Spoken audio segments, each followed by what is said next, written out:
Yes, we're starting early tonight because, well, Jack was streaming this on Thursday and it took him like 5 hours and he wasn't even done. So we need to get a jump start on this. A prime evening to all of you. I'm Thunderbird Prime, Master VTuber, and tonight we're jumping right into Corpusant Part 1.5 in Girls Frontline 2 Exilium. Because 1, 2, 3, 4, 5, 6, 7, 8, 9, 10, that's a lot. And 3 story nodes right off the bat. We're in for a doozy.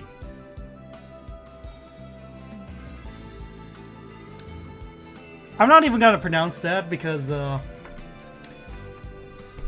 YouTube and Twitch might be thinking I'm gonna be saying a no-no word. So, putrefaction.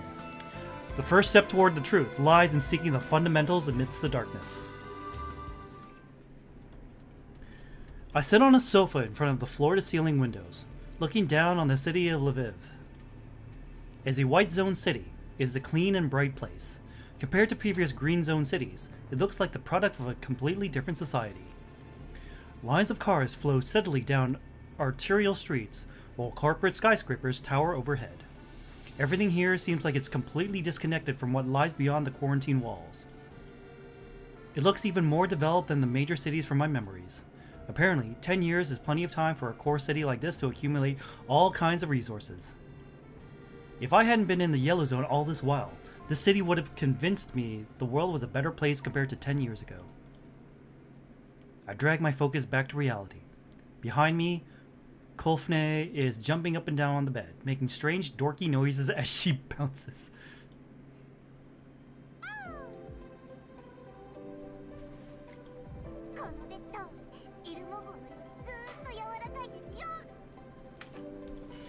Kodafe launches herself too high and loses her balance, landing headfirst on the mattress. Her neck makes a loud crack before she bounces off the bed and hits the ground. Kodafe is fucking dead.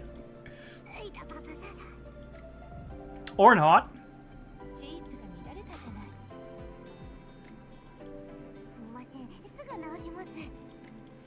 Kodafe climbs back to her feet and looks around the room in surprise as she begins making the bed.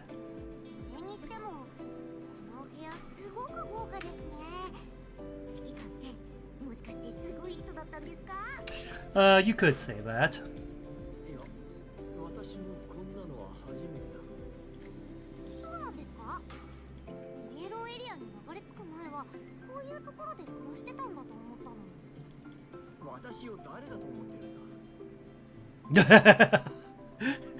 One percenters still exist.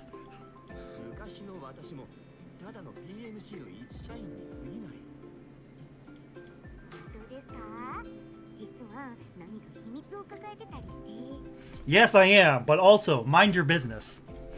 Currently, we're in the penthouse suite of the Lviv Grand Intercontinental Hotel. Our accommodations are comprised of 3 rooms, 2 bedrooms and a living room that doubles as a guest room. There's plenty of space here. In addition to the luxurious furniture, the suite is filled with gleaming works of art.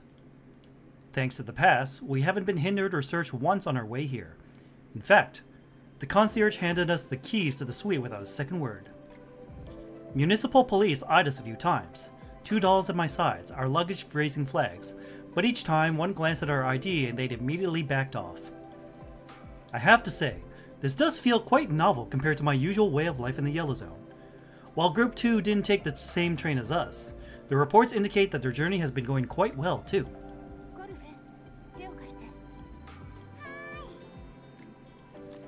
Kodafe and Groza help me put away the luggage, and they begin extracting all manner of items from them. Kodafe quickly checks our weapons, then puts them into the big safe deposit box inside the wardrobe. Meanwhile, Groza begins connecting various pieces of electronics equipment in the living room. Before long, a brand new secure communication server is set up and ready to go. After powering up the Type 70 two-way low-frequency MES system, Groza connects to an encrypted Level 2 layer and establishes contact with the other teams.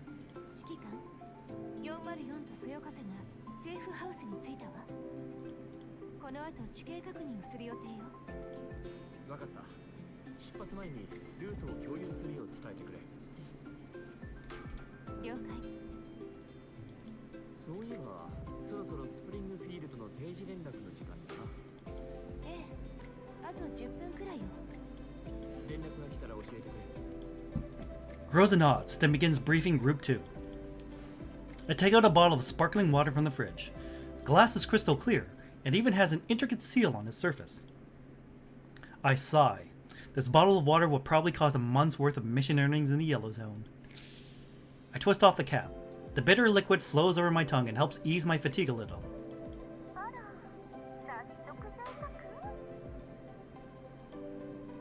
I hear teasing laughter over my earpiece. I quickly sweep my gaze over my surroundings, looking for hidden cameras.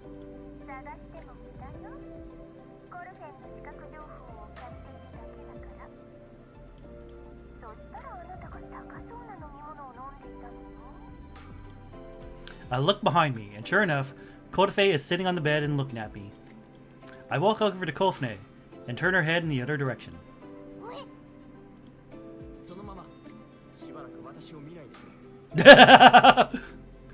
After ensuring Dandelion can't see me, I key my earpiece and continue the transmission.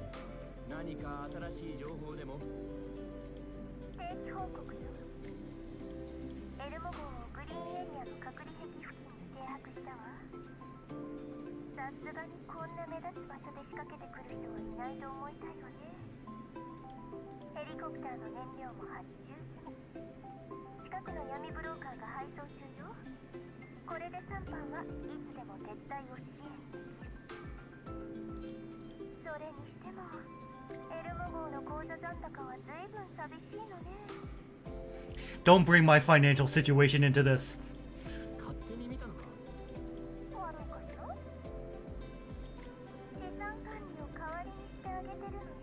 It's still hacking.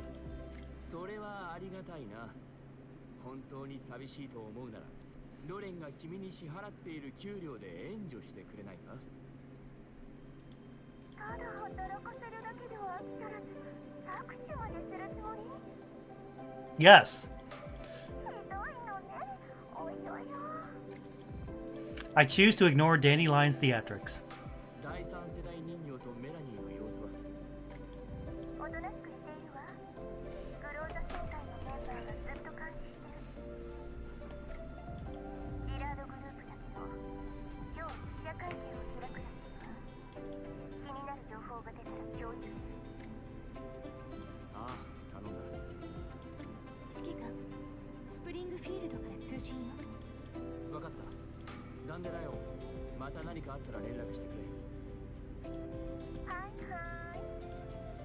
I nod to Groza and she patches Springfield to my earpiece.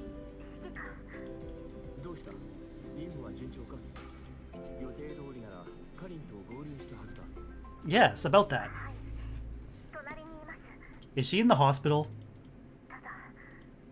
Springfield hesitates, and I sense that something is wrong.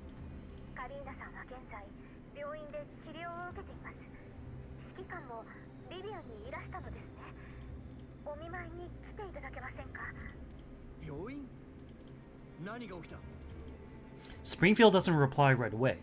I can hear someone whispering from beside her.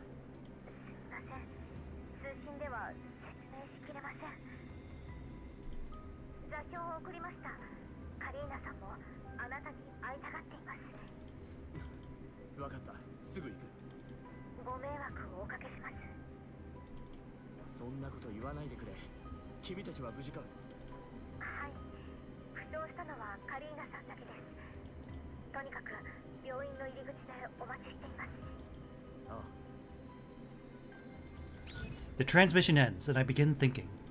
Springfield mentioned that Kalin was in hospital. Were the Zakura girls and Kalin attacked during the Helena handover?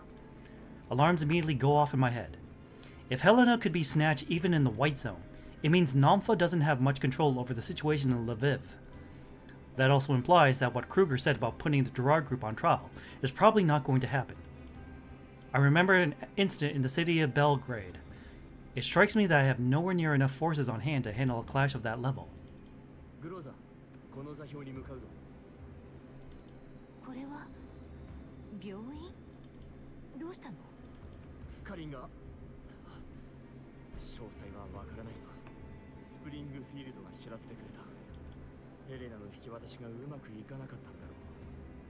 多分襲撃だ。襲撃。ヘレナちゃんは。わからない。とにかく急ごう。そよ風はホテルに残って情報収集。404は少し距離を空けて一緒に来るよう伝えてくれ。了解。全員に連絡するわ。コルフェ、指揮官の装備を用意して。病院だからハンドガンだけでいい。404は通常装備を携行。警察に目をつけられるなよ。Groza and Coldfey nod, then begin working on their respective tasks. I rub my temples, feeling grateful for my instincts. Of course my trip to Lviv wouldn't be smooth sailing. The taxi drops us off at the main gate of the hospital, but what surprises me is that it looks nothing like what I imagined. It doesn't look like a hospital so much as another hotel. The main courtyard's lush greenery speaks of careful landscaping, while the corridor to the hospital interior remains nearly empty of foot traffic. I head toward the front door. Springfield is there already, and she has clearly been waiting for a while. Groza and Coldfade nod to Springfield, but I'm more concerned about just what exactly happened to them. 状況は。すみません。カリーナさんと合流した時に襲われました。ジラードグループか。ここから先は私が話そう。Kruger! Kruger walks out from inside the building, wearing a formal suit. His face is gloomy, which is unlike how he was when I last saw him. クルーガーさん、あなたまで。ああ、私にもこの状況を招いた責任があるからな。中で話そう。ついてこい。Kruger turns and heads inside. I follow him without a word. Inside the corridor, I see several men in suits speaking into their lapels. They eye us warily. I say a few quiet words to Groza, having her remind 404 not to end up clashing with Kruger's people. Groza nods and begins speaking with them in level 2. At the end of the corridor, Kruger opens a door. There's a small reception room beyond and another door on the far side of that one. My instincts tell me that Kalina should be in there. A petite doll is standing in the corner of the reception room, her hand raised in greeting. Naturally, I won't be surprised to find her here. Level walks out to a nearby sofa, and her hands behind her back, which is ramrod straight. The other doll silently moved to her side while I settle in one sofa facing Kruger. Kruger takes a seat and sighs heavily. Then he looks up, awaiting my questions. クルーガーさん、一体何が。お前の予想通り、ヘレナの引き渡しをジラードに邪魔された。ヘレナは無事というのも語弊があるな。どんな手を使ったのかは不明だが、引き渡し現場を包囲された途端、カリーナ含め人間の味方が謎の放射線を受けて気絶した。戦術人形が応戦し、ヘレナは奪われずに済んだ。それじゃあヘレナは。ここにはいない。反逆正体の人形2名によって連れ去られた。反逆正体。詳細は当事者に聞くといい。リバの記録が最も信憑性があるだろう。Leva nods, then takes a step forward and offers me a tablet. 久しぶりね、指揮官。当時の状況を再生するわ。The tablet contains Leva's visual logs, from their standoff with the Gerard forces to the two Defy dolls moving with Helena. Leva goes over the events in the video as they play out before me. ジラードは倉庫を包囲し、ヘレナの強奪を試みたが、突然現れた反逆正体によってヘレナは連れ Yep, 去られた。Voy Mestina and Alva. ええ、相手は電子戦に強くて、初手から未知のコーラップス粒子を散布して、味方の行動を阻害してきたわ。向こうの指揮官はとんでもなく強い第三世代人形よ。AK-15 相手に互角以上だった。何？これを見て。In the video, I see AK-15 clashing with a doll in a fancy dress. For a moment, AK-15 is at a disadvantage. There's an explosion, and then Defy is nowhere to be seen. 交戦後、彼女たちはヘレナを連れて下水道に逃げた。その直後に下水道はジラードに封鎖されたわ。ホワイトエリアの目の前で。非軍事勢力管理局の人間を襲ったというのか。カリーナたちは最初は機械に襲われたのだが、ほどなくしてあの人形が警察と共に現れた。傍から見れば通報を受けて出動しただけに過ぎない。そんな。だが事実、奴らは何の法律も条例も破っていない。ジラードグループの総裁にも連絡したのだが、部下の暴走の一点張りだ。しらしらしい。だが奴は保身で精一杯のはずだ。こちらを襲う理由はない。いずれにせよ同じことが起きないよう圧力をかけておく。ヘレナはこちらが全力で連れ戻す。反逆のもとにいるなら無事なはずだ。どうして彼女たちはヘレナを。 Yeah, that's the big elephant in the room. ジラードに奪われないようとっさにやったことだろう。実際ヘレナは奪われずに済んだ。反逆は保安局を抜けたが、今でも連絡は取れるのだが、なぜかずっと沈黙している。いい気がしない。In the past, Melanie said that StateSec agents had tried to rescue her, and DeFi is closely linked to StateSec. Perhaps they were involved with Helena's situation before I was, but I still can't bring myself to relax until I see Helena safe. Noting my frown, Kruger stands up and pats me on my shoulder. After seeing me raise my head, he points to the inner door and speaks to me. ヘレナの件はこちらに任せてくれ。お前はカリーナに顔を見せてこい。あそこの病室だ。ひどく落ち込んでいる。元気づけられるのはお前しかいない。Go talk to my daughter. ゆっくり話してきます。 I nod and rise to my feet. Kodafe moves to follow me, but Leva raises a hand to stop her. 二人っきりにしてあげて。 Kodafe looks at Groza in confusion, but Groza nods to Kodafe too, so she obediently returns to her previous place. I open the door and find Lena sitting on the bed. あ、指揮官だ。 Lena lightly shakes the person lying on the bed, but she doesn't respond. カリンね。 Kalina wraps herself in her blanket, curling into a cocoon with her back turned to me. She shows no sign of responding to Lena. 私に任せてくれ。 Lena nods to me, then hops off the bed and heads outside. ちゃんと話してね。 After whispering in my ear, Lena steps outside and closes the door behind her. I gulp. It sounds simple enough, but I can't help but feel nervous about it. After calming myself down and pulling myself together, I address the head of the sickbed in a voice as natural as I can manage. カリン、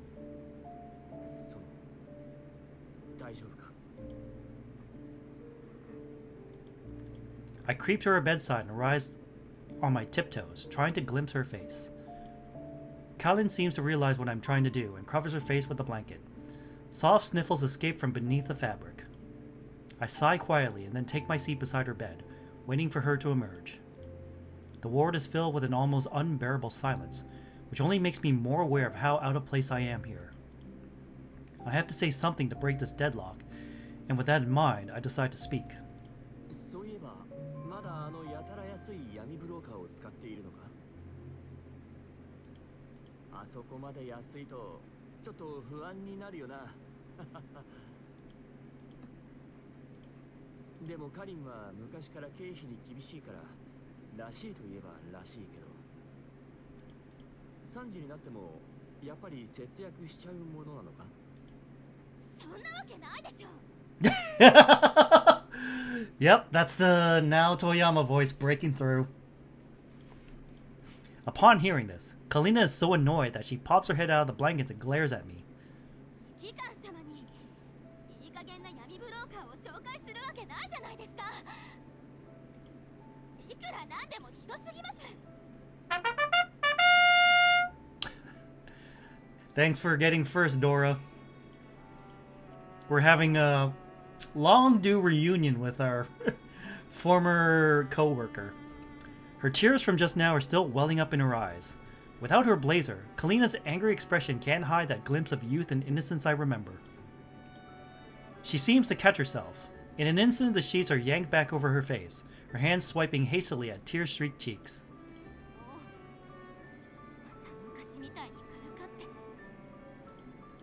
元気があって安心したよ。 Now that Kalina isn't going to retreat under the covers for the time being, I finally have the chance to have a proper conversation with her. In an attempt to ease the awkwardness in the air, I look at the fruit basket near the head of the bed. There are apples and a fruit knife in there. リンゴ食べるか？ Kalina lowers her head without saying anything. Then she nods in silence.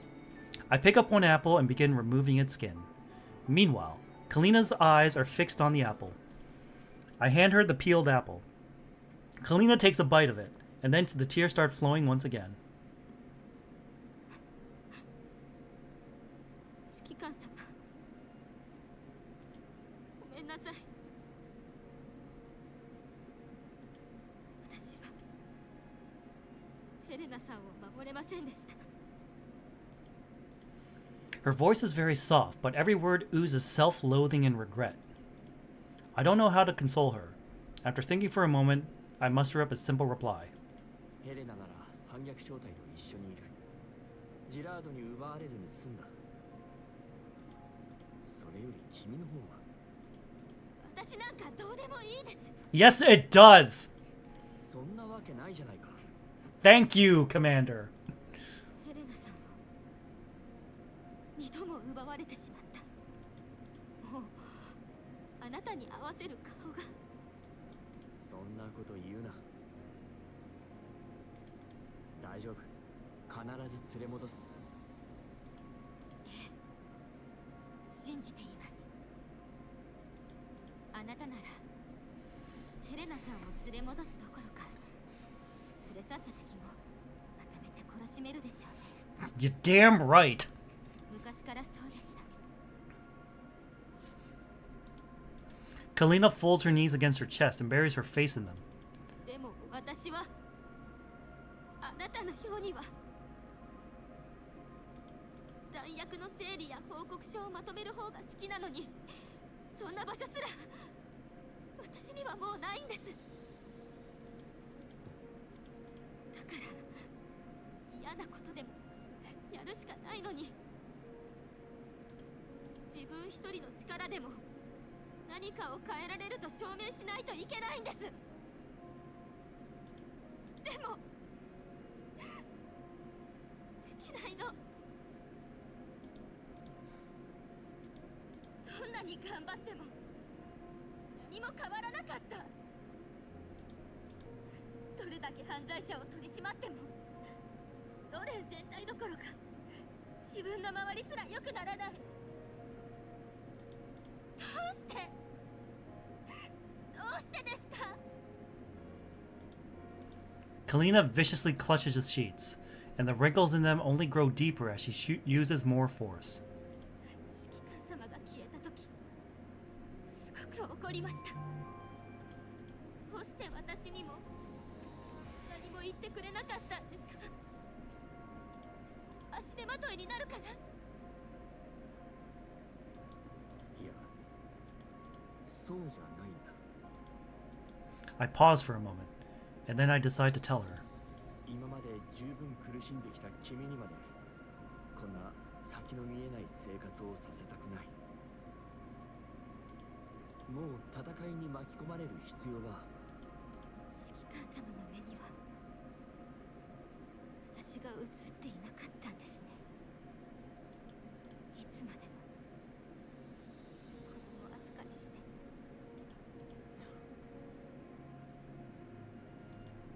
非軍事勢力管理局に入った時、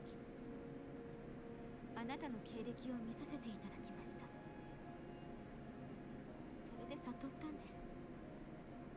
あなたのそばに立つ資格など私にはないんだと。私なんか犠牲になった人々の足元にも及ばない。いや、違いますか？でももう責めたりしません。私のことを考えて決めたのは知っていますから。今の立場になってから指揮官がロレンに失望した理由も理解できました。 Kalina raises her head to look at me. and in her eyes, I see a complex mix of emotions: frustration, regret, longing, and hope. ごめんなさい。本当はこんなことに巻き込むべきではありませんで、ただこの依頼をきっかけにあなたとまた一緒にお仕事できればと思って。そうすれば昔みたいな関係に戻れるのではないかと。例えば指揮官様が管理局に入って正面作戦を指揮するあなたを私がサポートするみたい。 After saying that, the hope in her eyes fades, replaced by helplessness and resignation. でも一方であなたにまた戦わせるのは億劫でした。この世界に希望などなく、全てが誰かのシナリオ通りに進んでいる。正義、平等、解放、どれも虚像です。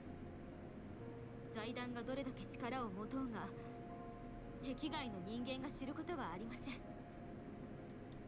初めてあなたと通信した際、私も全てを投げ出してエルモ号に乗ろうかと想像しました。私に失うものなどないのですから。果たすべき責任がなければ今すぐにでも。すまないかり、君にはいろいろと背負わせすぎた。もしやり直せるなら。いいえ、同じです。あなたは自分のことすら構わないような人ですから。 Oof! Oh, she's going straight for the jugular. たとえやり直す機会があったとしても、あなたは同じ選択をしたでしょう。私もそういう人間になりたいんです。茨の道になることは承知の上。けれど Kalina can't bring herself to go on. She picks up the apple and bites down on it, then offers it to me. I take it without hesitation and take a bite too. Kalina smiles in a complicated way. She wipes her tears and speaks to me. やっぱりあなたは優しいですね。でも今の私にその優しさは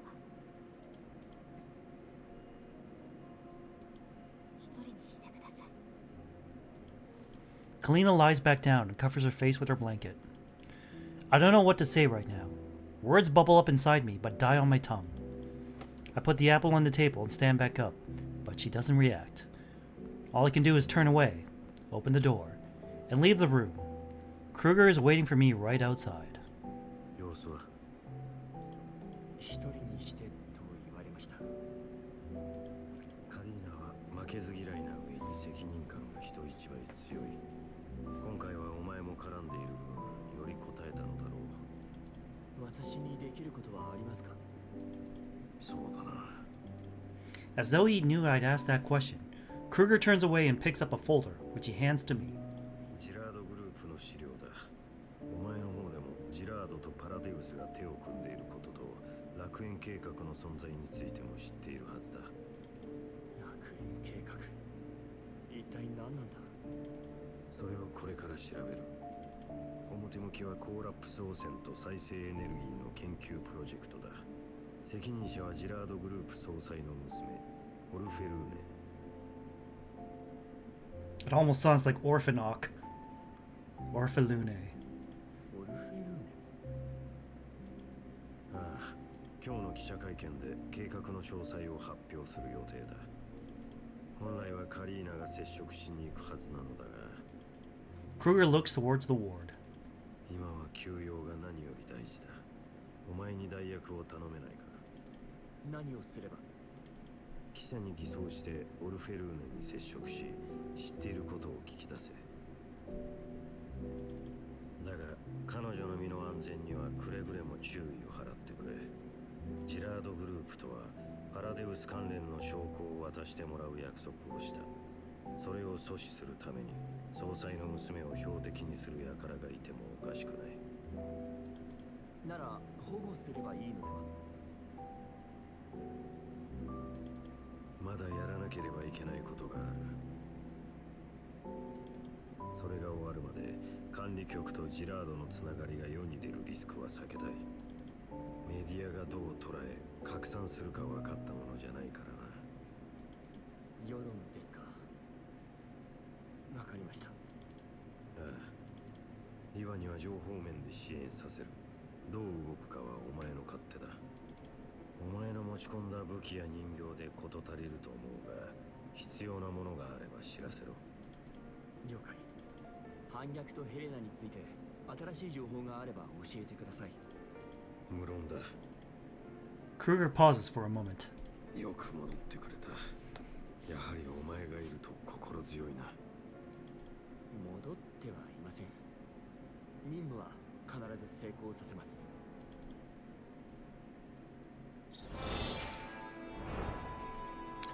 Albedo of Purification. The second step lies in the cleansing of impurities. I've heard that name before. Albedo, Crinitus, Rubedo. Are we making a Philosopher's Stone? After passing through multiple layers of security checks, I find myself standing at the entrance to the Gerard Group's HQ. I take a deep breath. The building's interior surprises me more than the entire city of Lviv. The floors are so clean that they're practically shining. Holographic time displays hang in the air, and I'm surrounded by the faint scent of disinfectant. All this fills me with an instinctive sense of discomfort. As my first impression, the internal layout of the building projects a glimpse of the future. Except this future isn't for everyone. Looking at the milling throng at the building's entrance, I silently give thanks that I'm the VIP access corridor. There are few people in this express corridor, so I'm able to bring the dolls in without drawing much attention. I try to loosen my tie as I walk. It feels like a noose. While muttering to myself, my hand reflexively reaches to my waist, where my handgun ought to be. However, there is nothing but a well-made fountain pen and a press pass there. I'm currently wearing a suit on loan from the hotel. Macchiato spent 3 full hours trying to reshape my image, from my mannerisms to etiquette knowledge. It's like she was completely reinventing my persona. Still, it feels like less like putting on a suit of ill-fitting clothes than wearing a skin that isn't mine. The businessmen behind me clear their throats and glare in displeasure. I didn't even realize I'd been standing too long in front of the security checkpoint entrance. 私は輝きの時代の編集長。指揮官、硬いですよ。そんなに姿勢のいい記者なんていませんって。編集長なんですから、もっと余裕な感じを出してください。こういう場所は久しぶりなんだ。慣れない匂いがする。編集長ともあろう人間が緊張なんてするの？ Yes! I shrug off the annoyed looks behind me and lead the dolls into the HQ of the Gerard Group. Once I'm in the entrance hall, the lavish facade is gone, replaced by cold inspection devices and stern-looking security personnel. We still have 6 hours until the Gerard Group's Technology Summit. The main conference hall inside the building has already been set up. Guided by the signage and the receptionists, the summit attendees and press personnel file into the venue and make their preparations. Identity verified. Disguised as a media team from the Shining Age news agency, we undergo identity verification procedures at the security checkpoint. As editor-in-chief, I am trailed by Groza and Corfe. After verifying our identities, the receptionist leads us inside. There's a pre-summit tea gathering happening on the other side of the glass wall. The receptionist stops near a stairwell, then hands me a card with a smile. ゲスト用のスイートルームでございます。サミット開始までまだ時間がありますので、こちらでしばらくお休みいただきます。もちろん、ご興味があれば交流会へもご参加いただけます。もしかしたら、開店前に何か有益な情報が得られたらよろしい。 I wonder if this is a trap. それでは、ゆっくりお過ごしください。 They got the evil city music playing. I smile at the receptionist. The rest of the team and I watch as they leave. 他の人形たちは武器を食事に紛れ込ませて搬入している。建建物の向こう側で待機しているわ。準備が完了したら来る会が連絡してくれる。分かった。うまくいくといいな。コルフェンたちはどうします？まずは万一に備えて様子見だ。それとジラーデの令嬢さんだな。I take out her ID photo and study it carefully. どこかで見たよ会ったことあるの？ We need to see the photo first before we can verify. な。そんなはずないんだが、初めてな気がしないんだ。気のせいかな。 After giving myself a quick once-over, we decide to mingle with the other attendees to try and figure out what's going on. A steady stream of researchers and scientists are entering the venue hall. Some of the more prominent, famous, and senior ones are being mobbed by pressmen, trying to tease scoops out of them. Elsewhere, the researchers who are newer to the industry are gathered in front of the refreshments table, seemingly exchanging gossip. I send Groza and Kotefe out to conduct fake interviews while I try to find Orphalune among the attendees. However, nobody who resembles my objective appears even after I make a circle around the venue. As I'm drifting aimlessly around the hall, I spot a group of young men discussing something. They're simply dressed, but with a distinct academic air. I pretend to consult a Gerard Group prospectus while eavesdropping on their conversation. 先生がインタビューに答えてる時の顔見たか？ああ、便秘みてえな顔してたな。They're just curious. どうせオルフェルーネのこと聞かれたんだろ。やっぱ若き天才ってのも注目されるんだな。 Upon hearing the keyword Orphalune, I surreptitiously move closer to them for a clearer picture of what they're discussing. 研究といえども結局金だな。あの年で大枚はたいて研究所を作って先生みたいなベテランをも受賞して、そりゃ成功するわ。ああ、親がち当たってれば登壇するのは俺だったんだ。 The students chat casually, all seeming to be around Orphalune's age according to her resume, though her impressive achievements clearly make them uneasy around the exceptional peer. 先月のインタビュー読んだか？ああ、今までの経歴について話したやつでしょ。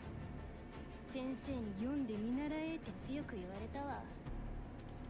こんな出来のいい生徒がいれば退職金の心配もしなくていいのにとかぼやいて。 Wow. まだ50代なのにもう老後の心配かよ。まあそんなもんじゃない。天才様とは違うしね。ところでさ、オルフェルーネって本当にフランクフルト試験おの残りなのか？ Oh? かっこつけるために持ったんじゃないか。どうだろうな。10年前と言ったら俺はまだ中学生だし、事件の話もテレビで Frankfurt. 流れてたことくらい。 Why does that keep coming up? いや、さすがに持ってるだろ。あの試験に生き残るなんて。もっとマシな嘘をつくべきだ。 They end up talking more about Orphalune, but I've already tuned them out. I became lost in those decade-old memories from the moment they mentioned that word. The flames of the NSU's war burned from Moscow all the way to Frankfurt. The fragile illusion of peace was shattered by the hands of the people themselves. The scorched earth was stoked in the blood of the fallen. Countless lives were reduced to nothing more than sacrificial lambs. Alarms, gunsmoke, ruins. Mothers in despair, weeping children, dolls fleeing in all directions. And then there are the memories from Nirvana being opened. 編集長、編集長。 When I come to my senses, I see Kotefe looking at me with anxiety in her eyes. The venue hall has gotten noisier before I realized it.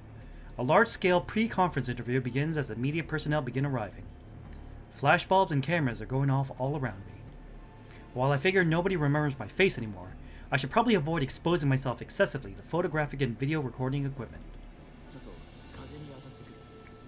君たちは引き続き監視を。オルフェルーネが現れたら教えてくれ。はい。 So he has PTSD from Frankfurt. Understandable. I quickly dart around the packed crowd, through the revolving door, and arrive at the rooftop balcony outside the venue. The balcony is much quieter compared to the inside of the venue hall. A gentle breeze caresses my face and briefly frees me from my chaotic thoughts. The news I just heard sparks an explosion of thoughts in my mind. Orphalune.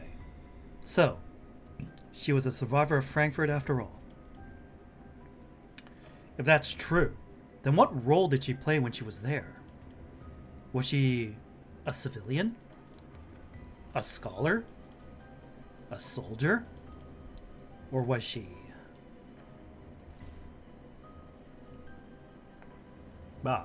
okay. My phone wasn't moving, so I was like, Was she a member of Paradise? Did this Project Eden she was working on grow from seeds planted back then? Does that dazzling CV of hers hide an involvement with Paradise? Or is she just another Paradise leader thrust onto the stage after William made his exit? As I lose myself in my thoughts, a voice suddenly shatters the peace on the balcony.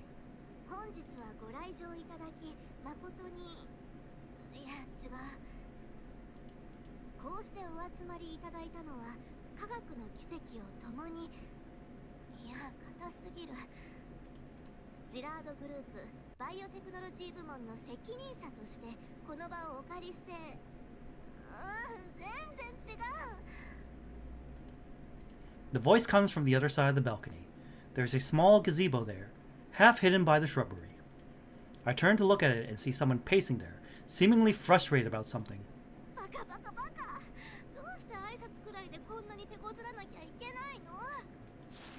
A young woman's voice reaches my ears, followed by the sound of a stack of papers hitting the ground hard.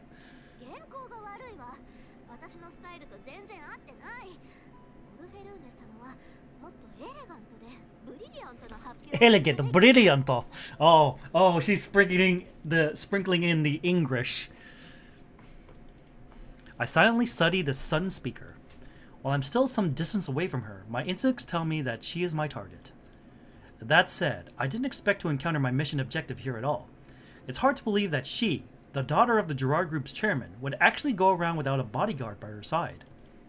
The girl calling herself the Great Orphalune is nothing like the elegant and confident scientist mentioned in my files. Even her appearance doesn't match up too well with her picture. I continue approaching and finally manage to get a good look at her. What shocks me is how young she looks, like a freshly graduated university student. She is currently stomping the ground in frustration, trying to pick up her scattered papers, but then a sudden gust of winds ruins her plans. That's just Takako. Panicked, she goes after the wind-tossed papers like a kitten chasing a butterfly. As one of them drifts over the edge of the balcony, she leans out to get it.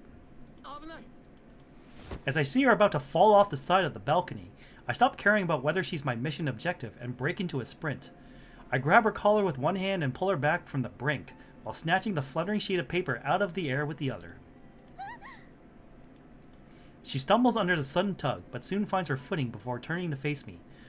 Said face is youthful and delicately featured. Her turquoise eyes would normally be glittering with wisdom and pride, but they are currently filled with surprise and a hint of embarrassment.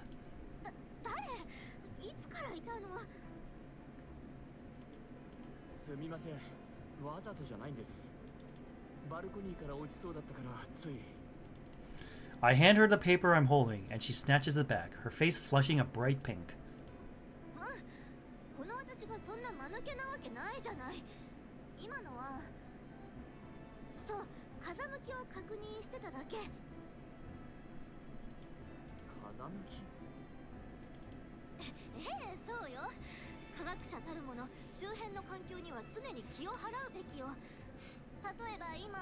Do you really need to know that?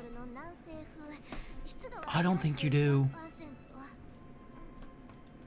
She discreetly smooths out her ruffled clothes and hair as she speaks. The panic she doesn't even try to hide makes it all seem very performative. I can't help but frown. Is she putting on an act? Is this a bit?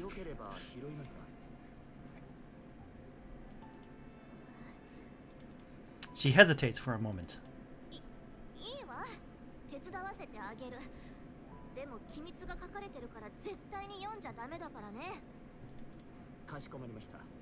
オルフェルーヌ様。知ってるの？さっきそう自称していたと記憶しています。Because you just told me, fox boy. いや、そもそもジラードグループの誇る天才で、今回のサミットの主役の一人であるあなたを知らない人はいないでしょう。That said, the fine details of her current appearance are completely different from her photographs. That's probably why all the pressmen present at the venue didn't realize that she was the real deal. そうね。この天才科学者の時間をこんなくだらない社交の場に費やすなんて生産性がないにも程があるわ。だからここに隠れて発表会の練習を。あなた誰なの？まさかパパラッチ？スキャンダルでもつかむつもり？やば。さっき言ったこと表に出したら許さないわよ。確かに記者ですが、そんなゲスなことはしません。実を言うと、私も堅苦しい雰囲気が苦手でして、それで避難しに来たらあなたが。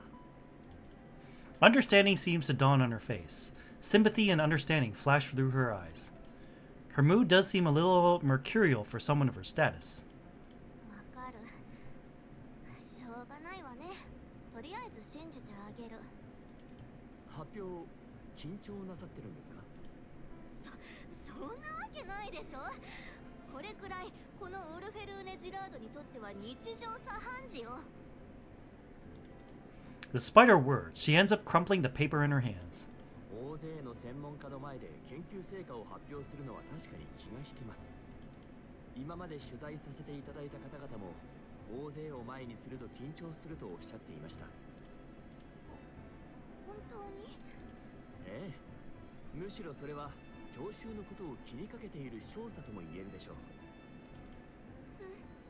連中が聞きたいのは天才科学者の発表よ。でもこの原稿、こんなの私の言葉じゃない。ではなぜご自分で用意をしないのですか？私の話を理解してくれる人がいないからよ。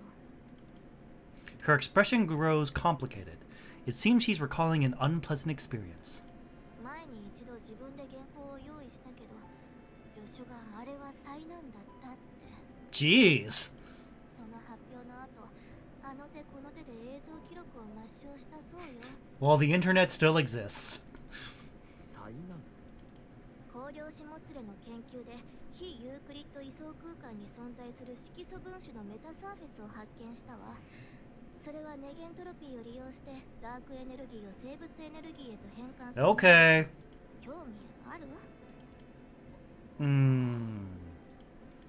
Orphalune seems to sense my awkwardness and smiles nonchalantly. ほら、ほとんどの人は知識そのものに興味なんかない。内容というより伝え方の問題では。どういう意味？抽象的な言葉は大衆には響きません。もっとみんなが想像しやすい事柄で例えることはできませんか？実は植物は日光以外のものを食べるとか？ See? We can understand that! That is amazing! いいですね。それで？例えば、日光以外にも放射線をエネルギー源にすることができて有害物質を養分に変えられるなんてどう？ Okay, we're getting somewhere. Her eyes begin to light up, and she grows more and more animated. She begins gesticulating and describing just how her research could change the biosphere and contamination zones. 上々です。これなら誰もが興味を持つでしょう。本当に？適当なこと言ってない？ Okay, yes, I'm being polite, but also... 本当ですとも、少なくとも私は非常に興味があります。私の研究内容知ってるの？ええ、何を隠そう、あなたの専門である植物学は私の取材テーマなんですよ。分かってくれる記者がいるなんて理解のあるメディアが科学を取り上げるのは科学者として喜ばしいことよ。認めていただけたようで何よりです。実はあなたが研究している植物Uh-oh. Epiphyllum? があります。た目がエピフィラムに似たものですよね。 Yep, epiphyllums. Oh boy, here we go. どうしてそれを。まさか私の実験施設に入ったことあるの？ No, no, no, no, no. 実験施設？ What research bases? あれはあの施設にしかないもの。よその人間が知ってるのはおかしい。 Uh-oh. Is she actually working with Paradise? Orphalune begins muttering to herself, and then it seems like she's realized something. あなたまさか企業スパイ？まさか本当に送り込まれるなんて。いや、ID と招待状です。これで疑惑が晴れるかはわかりませんが、一応。偽造品じゃなさそうね。 But it is. Orphalune pouts as she studies my ID. Just as the mood in the air begins to turn strange, I hear a contralto voice from the balcony entrance. お嬢様、ここにいらしたのですね。 Igla. I turn to look and see a tall, dignified woman who's shown up there at some point. She's impeccably dressed, but her gaze is razor sharp. 見つかった。 Orphalune shudders, looking for all the world like a child caught with her hand in the cookie jar. イグラ違うの。ちょっと風に当たってただけで。サミットまであと3時間。発表の準備は順調ですか？ええ、最後にもう一度確認してただけよ。 Does the commander not recognize Igla? She should have been in Leva's footage. The doll called Igla sighs in exasperation and gives Orphalune a doting look. Then she bends down and picks up her dropped papers. 何かお困りのようですね。平気よ。私一人で解決できるわ。無論、あなたの能力を疑うつもりはありません。それよりも、これ以上スタイリストを待たせない方がよろしいかと。 Igla reaches out to straighten Orphalune's rumpled collar. 今着ている白衣も、この場にはふさわしくありません。ドレスにお着替えください。でもドレスなんか窮屈だし。これもジラードのためですよ。我慢しましょう。 As she says this, Igla's gaze briefly sweeps over me. There is a hint of warning and displeasure in it. どなたかは存じませんが、お嬢様のお相手をしていただきありがとうございました。礼には及びません。オルフェルーネさんとお話できて光栄でした。 She politely extracts a name card from her breast pocket and hands it to me. お嬢様の専門分野にご興味がおありでしたらぜひ明日のセミナーにお越しください。予約が必要になりますが。 Her tone is cool and polite, but the judgment and caution are evident in her gaze. そうだ、あなたお名前は？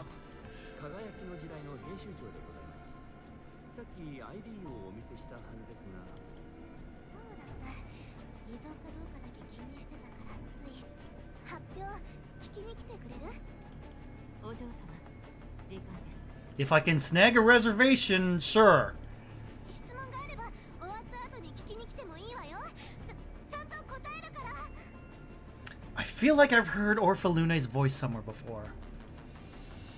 Igla guides Orphalune away, but the latter looks back, clearly excited. Igla follows Orphalune's gaze. Her voice is gentle, but the warning in her tone becomes more and more evident as she speaks. では編集長、今宵の宴をどうぞお楽しみください。ただし、くれぐれも領分を履き違えることのないようお願いします。もうまたそうやって圧かける。申し訳ありません。 The two of them vanish through the balcony entrance. I'm still standing there, feeling the weight of the information in that brief exchange. Orphalune is far more innocent and defenseless than my data suggests. Of course, that could just be an act. Meanwhile, there's Igla, the Gerard Group's strongest doll. She probably doesn't know who I am, but she was clearly repulsed by how I approached Orphalune. From the Gerard Group files I saw and the combat footage Leva showed me, I conclude that this 3rd gen doll is very likely to be our trickiest foe yet.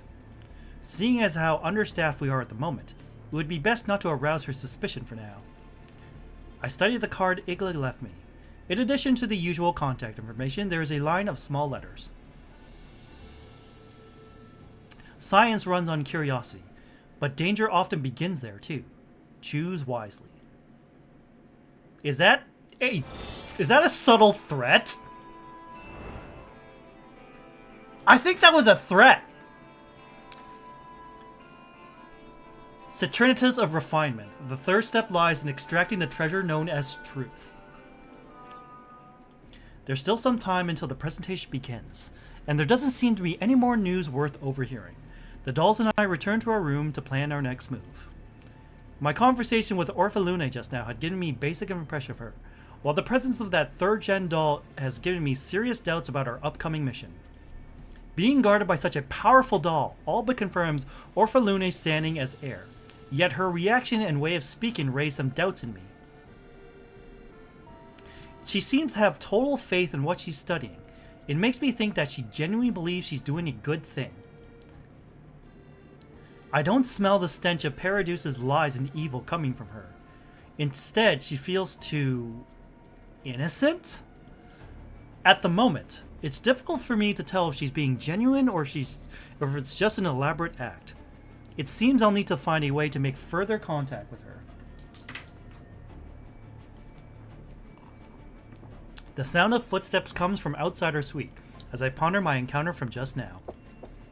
There is a series of knocks on the door. Groza gets up to open it. すみません。少しよろしいでしょうか。ええ、どうしました？ The staffer holds up a tote bag in his hand. Its velvety silk material is finely made and features the logo of the summit. 縁をはるばるお越しくださったメディアの皆様にお土産をご用意させていただきました。お土産？はい。中身はジラードグループの新製品とリビウの特産品でございます。どうも。I gesture to Groza to take the bag. After seeing us bring it inside, the staffer nods, then smiles while executing a bow before turning to leave. Once the sounds of footsteps outside the door fade away, I shoot Groza a look. そうね。 Groza cautiously opens up the bag. Just as the staffer said, the bag contains an exquisite gift box. The first layer contains many pretty-looking desserts, while the second has the latest smart device from Gerard Group's notable subsidiary brand, released just last month. Groza and Kodfe inspect the gift box and even take apart the smart device, but they don't find anything suspicious. Hello, Irma. We are reading Peak. 指揮官、この中まだ何かありますよ。 The bag was tossed aside after its contents were extracted. Currently, it lies in a limp heap on the corner of the dresser. Or at least, it should be limp without anything inside to support it. Yet there is a little bulge under its velvety surface. Groza picks up the bag and inverts it, but nothing falls out. She then turns it inside out and feels around the site of the bulge. 二重底になってるわ。 Oh. I take it from her and feel around the place Groza indicated. Sure enough, there seems to be something hidden inside it. Clearly, someone cut it open and then sewed it back together again. I rip open the seam and take out the object inside the bag's lining. There is a little box in my hand with a work ID reading Special Invitation. 盗聴器とかじゃないですよね。見せて。 I hand the device to Groza. She fiddles with it for a moment, but doesn't seem to find any issues with it. Then, she takes a small slip of paper out from behind the ID. 面倒事があったらこれを使って。 Oh. 頑張ってね。 Is this Leva?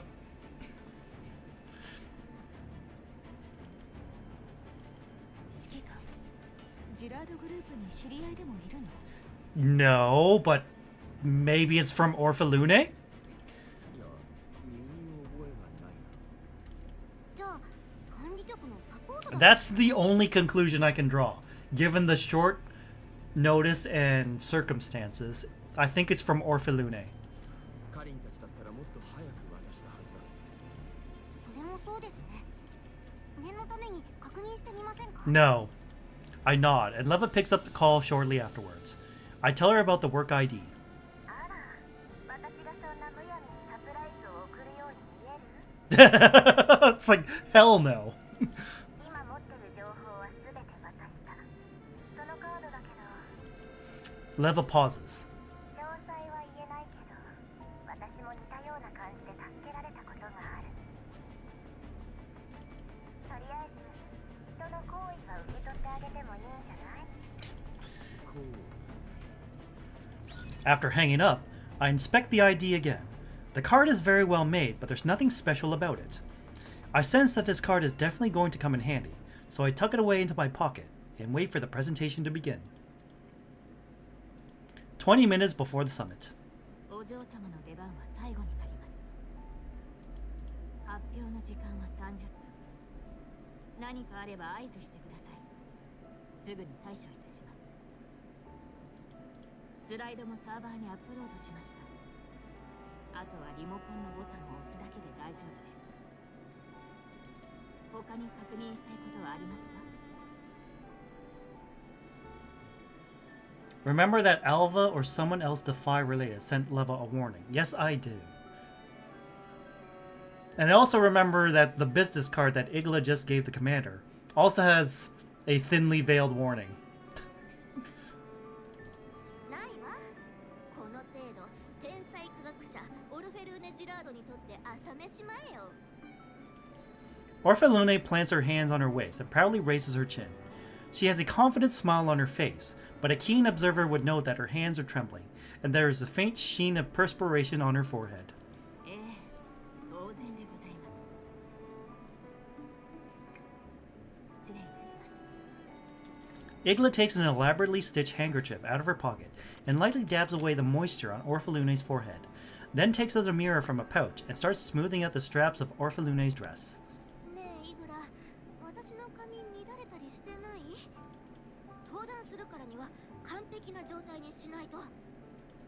何も問題ありませんが、もう少し微調整させていただきます。 Igla's hands move with a sculptor's touch, as if she's working with a soap bubble that might vanish at a breath. The look in her eyes isn't a mere professional diligence, but something closer to religious reverence.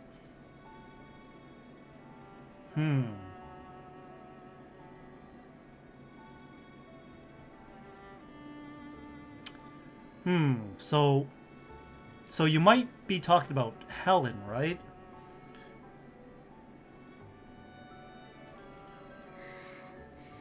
あと少しで私の研究成果が世に出る。ジラード家の意向を Oh, AK-12. Helen is DP-12. Forgive me, I'm not very familiar with gun designations.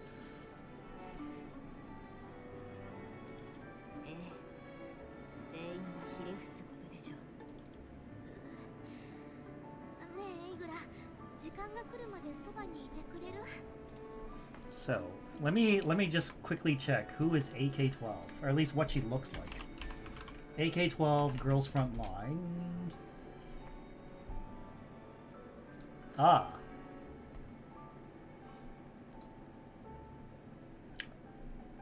Oh, white hair with eyes closed all the time. Okay, she's dangerous.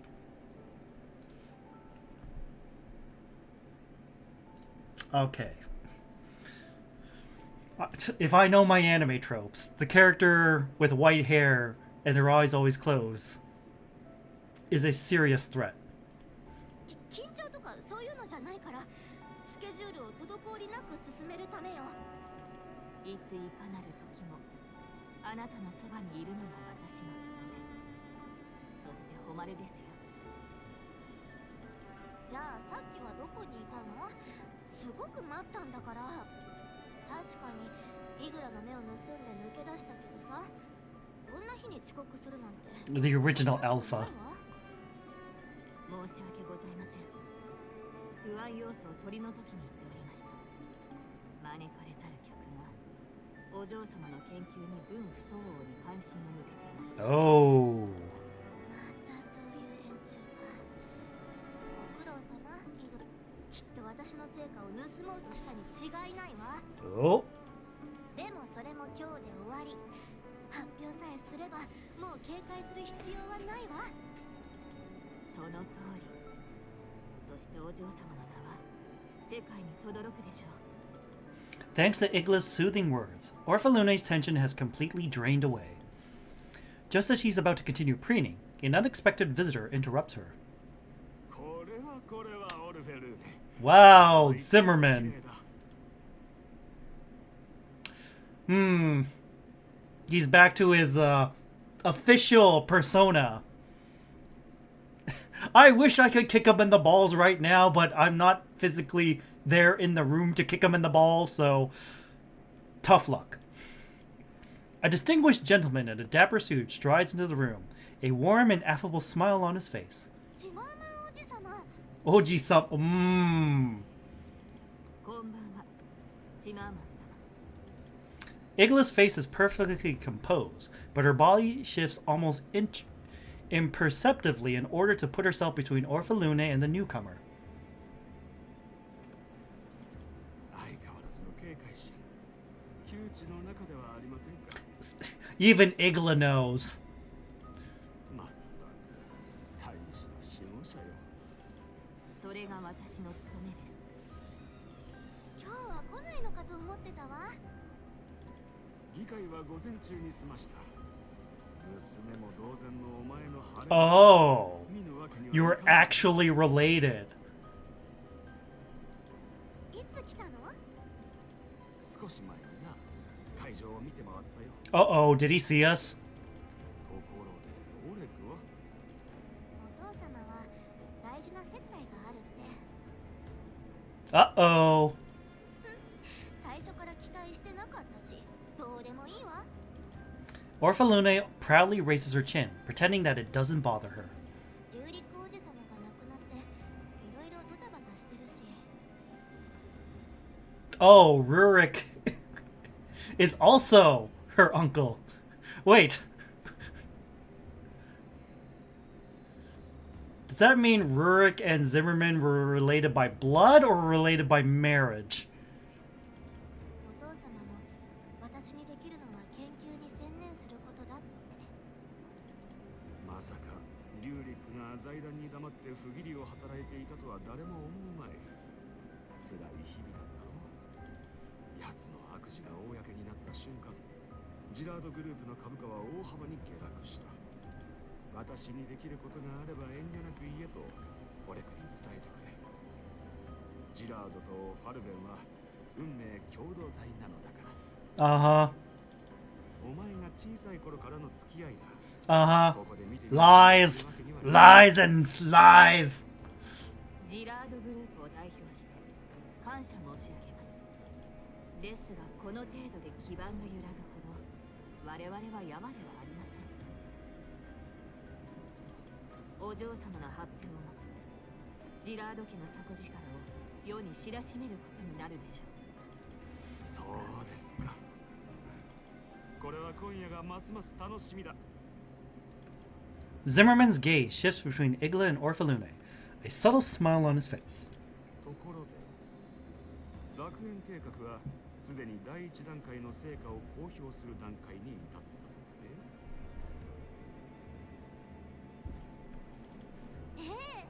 それはもう大きな成果を得られたわ。今夜みんなをびっくりさせてやるんだから。喜ばしいことだ。これで株価は安定し、財団のジラード家に対する信頼も取り戻せるだろう。 Fuck the conglomerate. All my homies hate the conglomerate. あの幼かったオルフェルーネも一人前になって。グループのことは私には関係ないわ。でも私は私の方法で研究でお父様の力になる。相変わらず真面目な子だ。 Orphalune is such a good girl. I fear that something terrible is going to happen to her, because that's the kind of story that Girls Frontline 2 is. 係者はお前だ。遅かれ早かれ知っておかなければならないこともある。 That too is a thinly veiled threat. 例えば、お前の研究が財団を揺るがすやもしれぬと見ている者もいる。 The death flags, I can see them rising, and I don't like it. お嬢様は純粋に学術のために研究を行っています。政治やビジネスにもちろんそういった精神は尊重されるべきです。だが世の中は純粋なものほどもイグラさん、それはあなたが一番よく知っているはず。 That too is also both a threat and maybe foreshadowing. だからこそ守られるべきです。面白い。しかし守るのにも力とリソースがいる。ジラードグループの現在の立場ではそれは難しいでしょう。あなたの真意が何であれ、これだけは言っておきます。私の役目は何があろうとジラード家、ひいてはお嬢様を守ることです。忠誠は美徳ですが、賢さに変わるものはありません。あなたが選択を間違える。 Another thinly veiled threat. おじさま、 Orphalune forcefully interrupts their subtle confrontation. 会社のことがわからないからってバカにしないでくれる？オレク・ジラードの娘としてジラードグループは死守するわ。だからイグラを引き抜こうとしないで。おじさまのところにも第三世代人形がいるでしょ。イグラは私の助手よ。イグラがいなければ私は。 Orphalune suddenly cuts herself off, as though she's realized that she's said too much. She raises her chin again and throws up her facade of pride. とにかくイグラは私の人形だから、いくらおじさまでも渡したりしないわ。これから発表の準備をするから邪魔しないで。 Zimmerman seems to have anticipated Orphalune's reaction, and he laughs nonchalantly. やはり若くして成功を収めるのはお前のような純粋な人間なのかもしれないな。邪魔して悪かった。発表頑張ってくれたまえ。ちゃんと見届けさせてもらうよ。 As Orphalune turns her head back to her dresser, Zimmerman suddenly addresses Igla, who has not yet departed, in a quiet voice. じきに嵐が訪れる。あなただけでは嵐を守りきれないでしょう。賢明な判断を期待していますよ。ご忠告感謝いたします。ですが、私の選択は常に一つ。 Igla's voice is warm and deferential, but her gaze is as sharp as a razor of ice. まだ準備がありますので失礼いたします。サミットを存分にお楽しみください。 He's not interested in Orphalune's research. He's interested in getting Igla. I mean, she is the strongest third-gen doll. She fought Voy Mestina to a standstill. After I finish assigning surveillance positions to the dolls in the lounge, I check my watch. It seems like it's about time.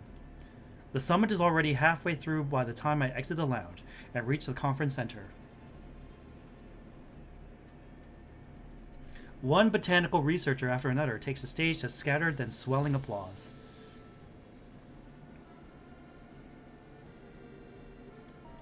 People are gathering in front of the lectern, occasionally exchanging a few words.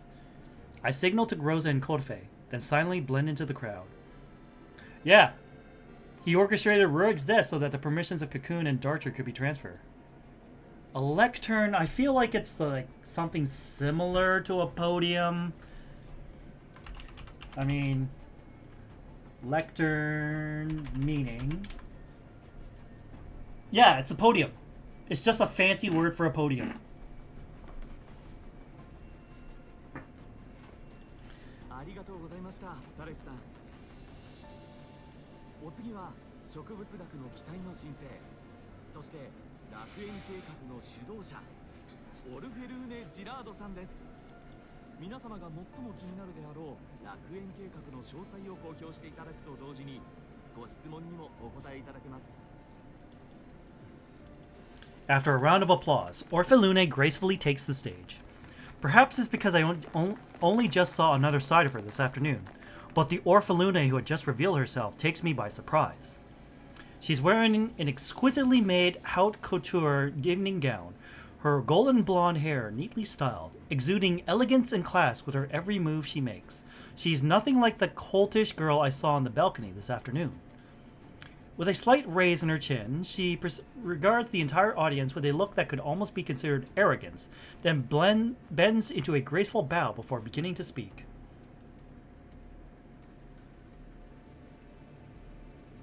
Everything was so fancy I felt like melting into a puddle. In the words of Homer Simpson, "Man, this place looks expensive. I feel like I'm wasting a fortune just standing here."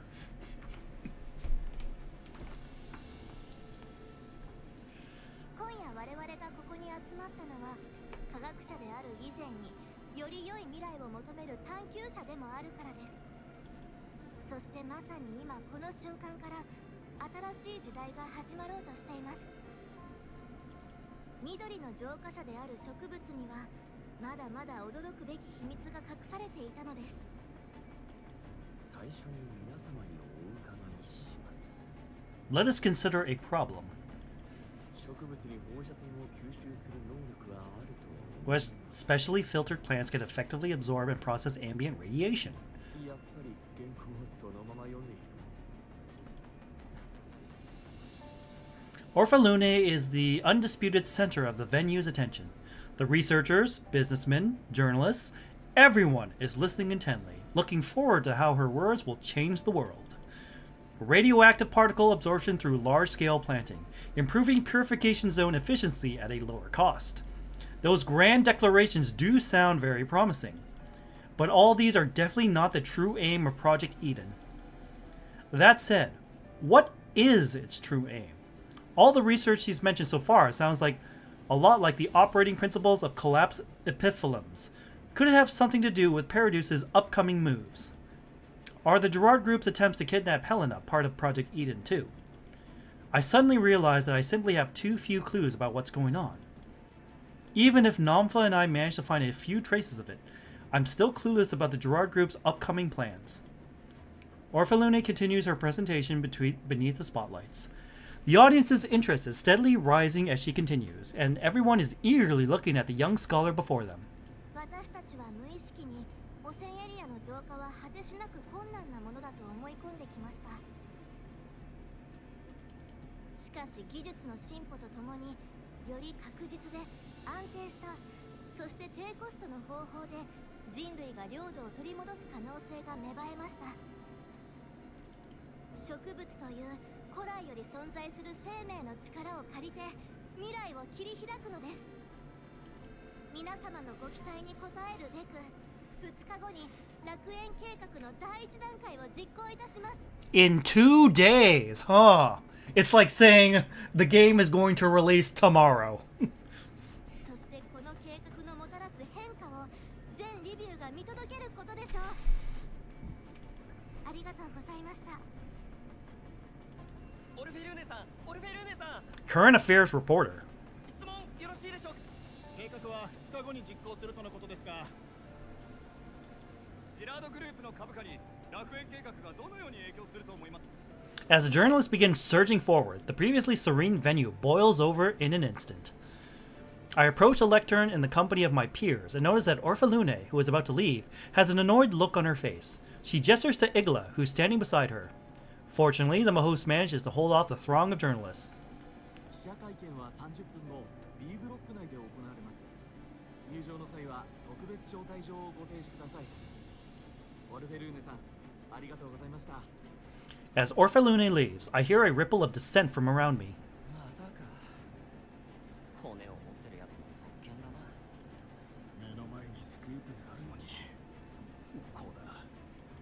やめだやめだ。帰って記事を仕上げるぞ。日付が変わる前に入稿すればちが一番乗りになれるかもな。 The journalists around me begin to disperse as their interest ebbs.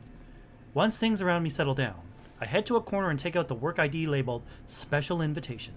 ここで使うのか。 While the scary third-gen dolls already warned me about this, it seems I'll have to disregard her advice. If Project Eden is really going to begin in 2 days like Orvalune said, then I'll need to figure out exactly what this project is about within those 2 days.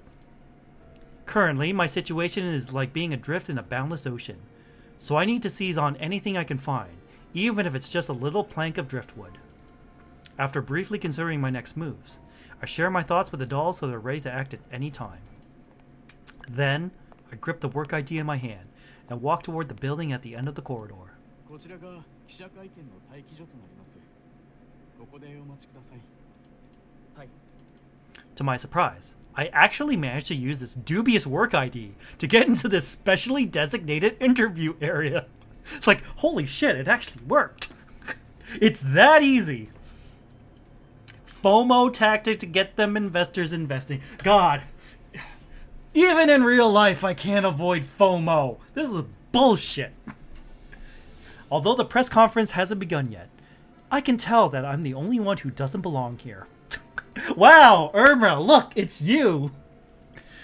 All the journalists here seem to know each other. They're sitting at prearranged seats and whispering to each other. First time. I turn and realize that the other guy is speaking to me. He is so me. You are him. Hi, Nano. Man, this place looks expensive. I feel like I'm wasting a fortune just being here.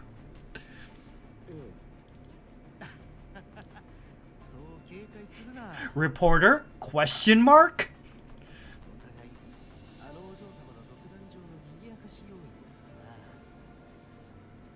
That sphere better not turn into emoji. Don't worry, Irma. This isn't Las Vegas.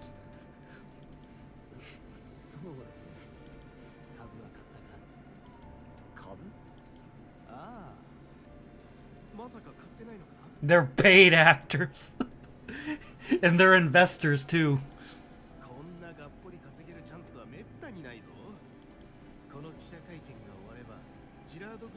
To the moon! Oh god.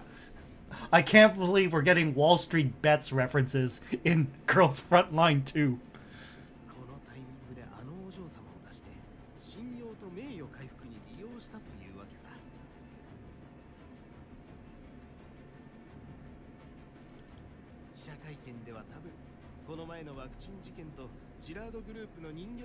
Oh, vaccine incident. Yes.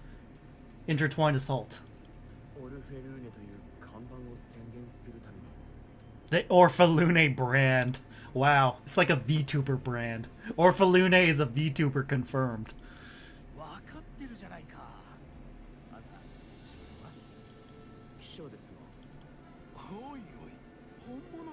You're an actual journalist? Wow, the bar is on the floor.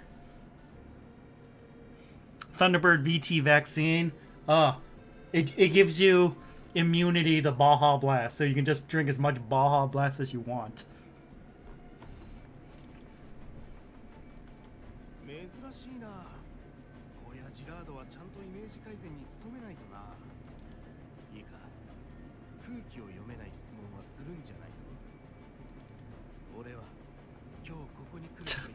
Oh no. All in. He pats me on the shoulder and I return to the seat.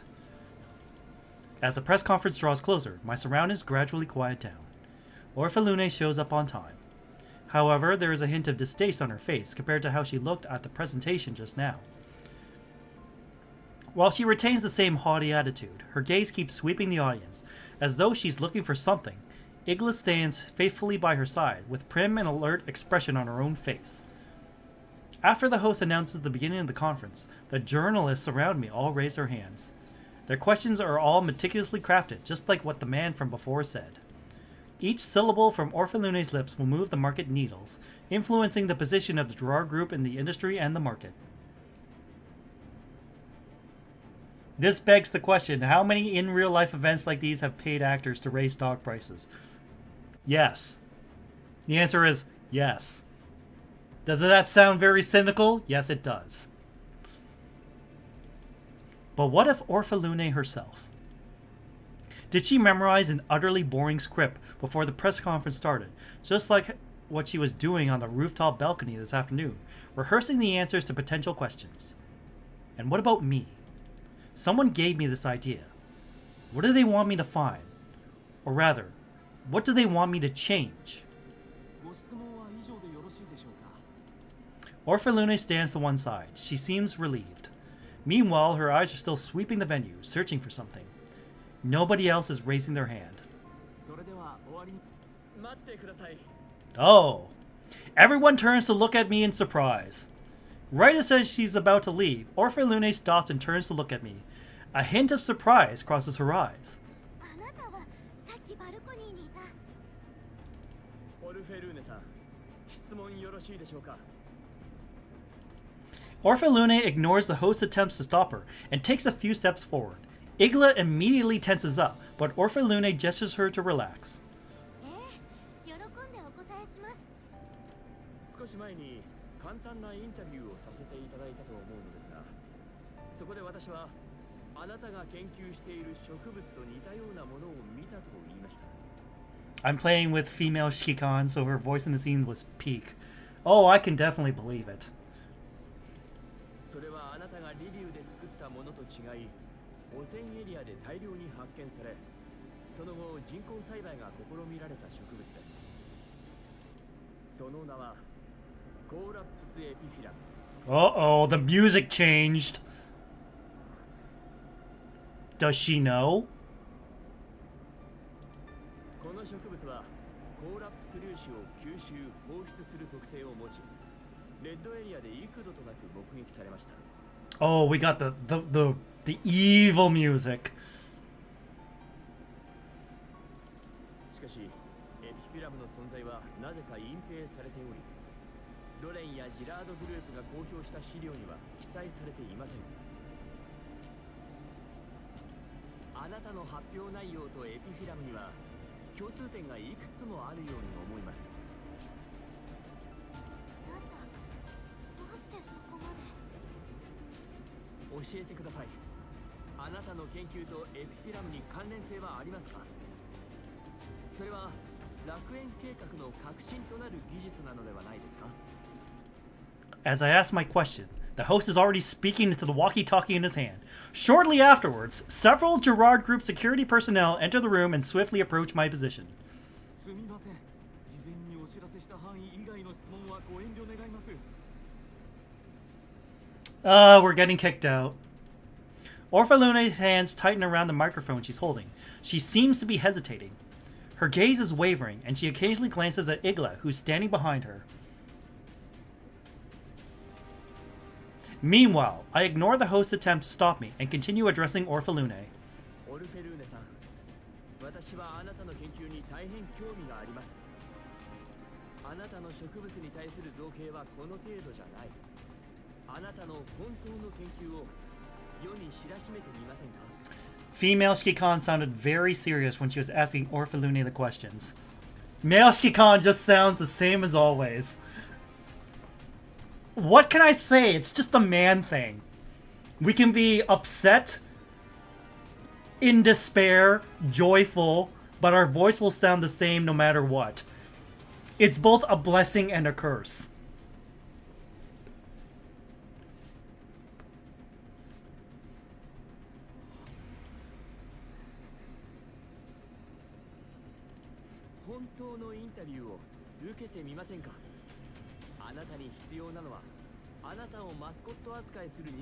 Oh!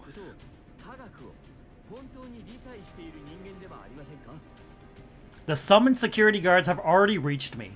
I know that if Orphalune does not wish to proceed further, then the mission will be a complete failure.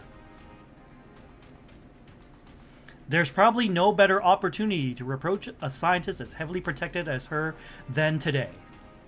A hulking guard gestures for me to leave. I'm not exactly thrilled to be going, but this isn't a good place to get violent. All I can do is follow the guards and prepare to depart. Several long seconds later, Orphalune holds out a hand to stop the guards. Her eyes are shining, and she has a stubborn look on her face. She descends from stage and runs over to me. 本当に純粋に私の研究に興味があるの？株価とか市場とかそういうのじゃなくて？はい。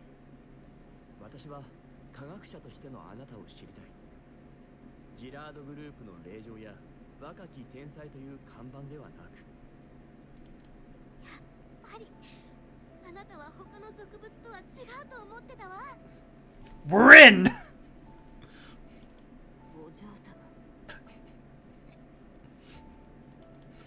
Igla falls closely behind Orphalune and whispers into her ear. After realizing her faux pas, Orphalune quickly resumes her previous attitude. 本日はご来場いただきありがとうございました。それでは失礼いたします。 Before the host can continue, Orphalune grabs me by the sleeve and drags me backstage. After going behind the curtains, Orphalune warily glances outside.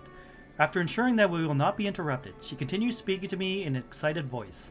エピフィラムの生態まで知ってるの？同僚でも知ってる人はそんなにいないのに。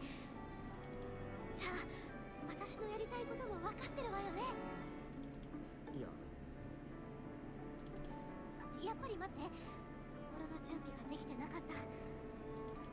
そうね、こうしましょう。Hold on. Low battery warning. Oh boy,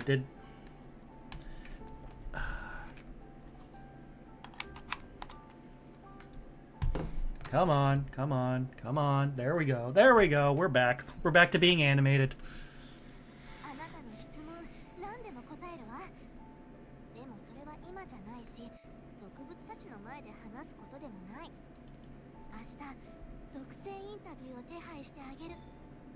場所は私の実験室でどう？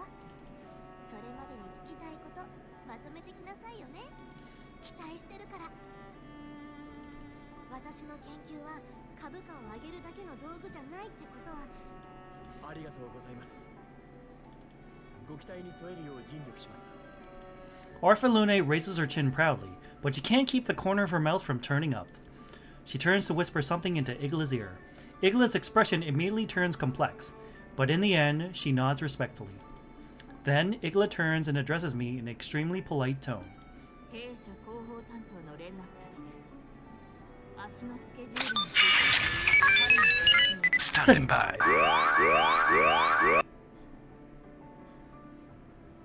Hello there, boat store wearing cheese. Open your eyes for the next flies. Igla decorously hands me a card. I nod to her in gratitude as I receive it. Orphalune waves to me with a satisfied look in her face, then turns to leave.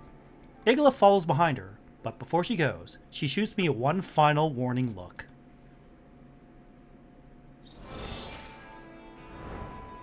Finally, a fight node! Rubedo of Awakening. The fourth step is when the final rebirth and unification is attained. Or is it? Let's see. Corrosion, ice. Alright. Is it just straight fighting or is there more reading? More reading. The next day. 編集長、着いたわ。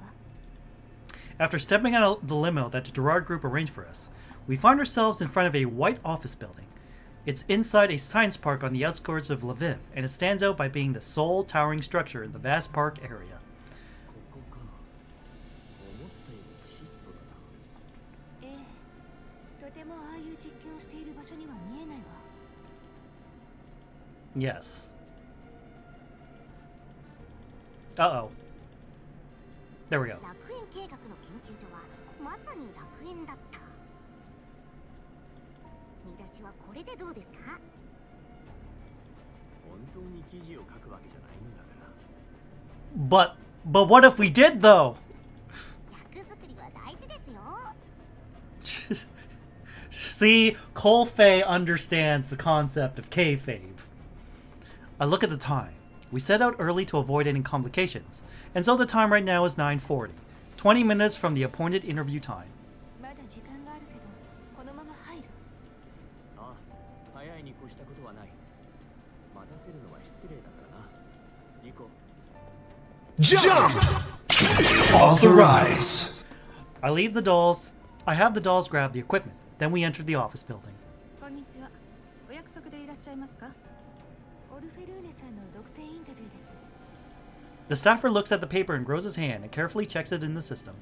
輝きの時代、人間1名、人形2名。問題ありません。どうぞお入りください。 The staffer opens the barrier gate at the entrance. こちらでしばらくお待ちください。すぐにご案内いたします。はい。 I lead the dolls to the designated reception area, where we take a seat. The inside of the lab is a lot livelier than its exterior would imply. In addition to busy researcher, each floor has its own assistants which keep the lab running in an orderly manner. 思ったより大きいな。わお、リビウに来てから驚きの毎日です。こんな豪華な建物が実験室なんですね。 Money! ああ、それにしても変だ。 It's a little too clean. 入り口に検査ゲートがないし、職員も自由に出入りしている。 What if this lab is just a front? I look at the floor plan in the reception area. It says that this building has 3 floors, with 4 rooms on each. According to the floor plan, the first floor contains the main lounge and various public facilities. The second floor has the lab area and sample storage, while the entire third floor is an office space for Orphalune. 外から見ている2班によれば、屋上にさらに2つ、標識のない大きな施設があるそうよ。 Huh. 大きな施設か。もしかして前に見たパラデウスの施設と似たようなもの。 Uh-oh. まだわからないわ。なら調べるしかないな。 Halfway through our observations of the building, a certain someone descends from the floor above. 輝きの時代の皆様、お待ちしておりました。こんにちは、イグラさん。 Igla dips her head in a polite nod, but the wariness in her eyes does not diminish in the least. Clearly, my stun with Orphalune at the press conference last night has put her on guard. Again. お嬢様はあなたのお越しを大層楽しみにされていました。 Igla's tone is polite and restrained, but the hint of warning in her voice is plainly evident. She is carrying a large box, and I wonder if it contains some sort of powerful weapon. The dolls notice it as well and carefully study every move Igla makes, ready for battle at any moment. However, Igla seems completely uninterested in the actions of my assistants. She glances at them briefly, then walks right up to me. 20分早めに来られたのですね。はい。兵士にとってとても大事な取材ですので。早すぎると迷惑になる可能性は考慮しなかったのですね。 Only someone with a lack of precise planning in their life would allocate excessive time in their scheduling to avoid lateness. あなたの部下にはコンプライアンス研修が必要なようです。過度な時間前行動は人生の無駄とは思いませんか？いいえ。 Igla's gaze sweeps casually over Groza and settles on my face.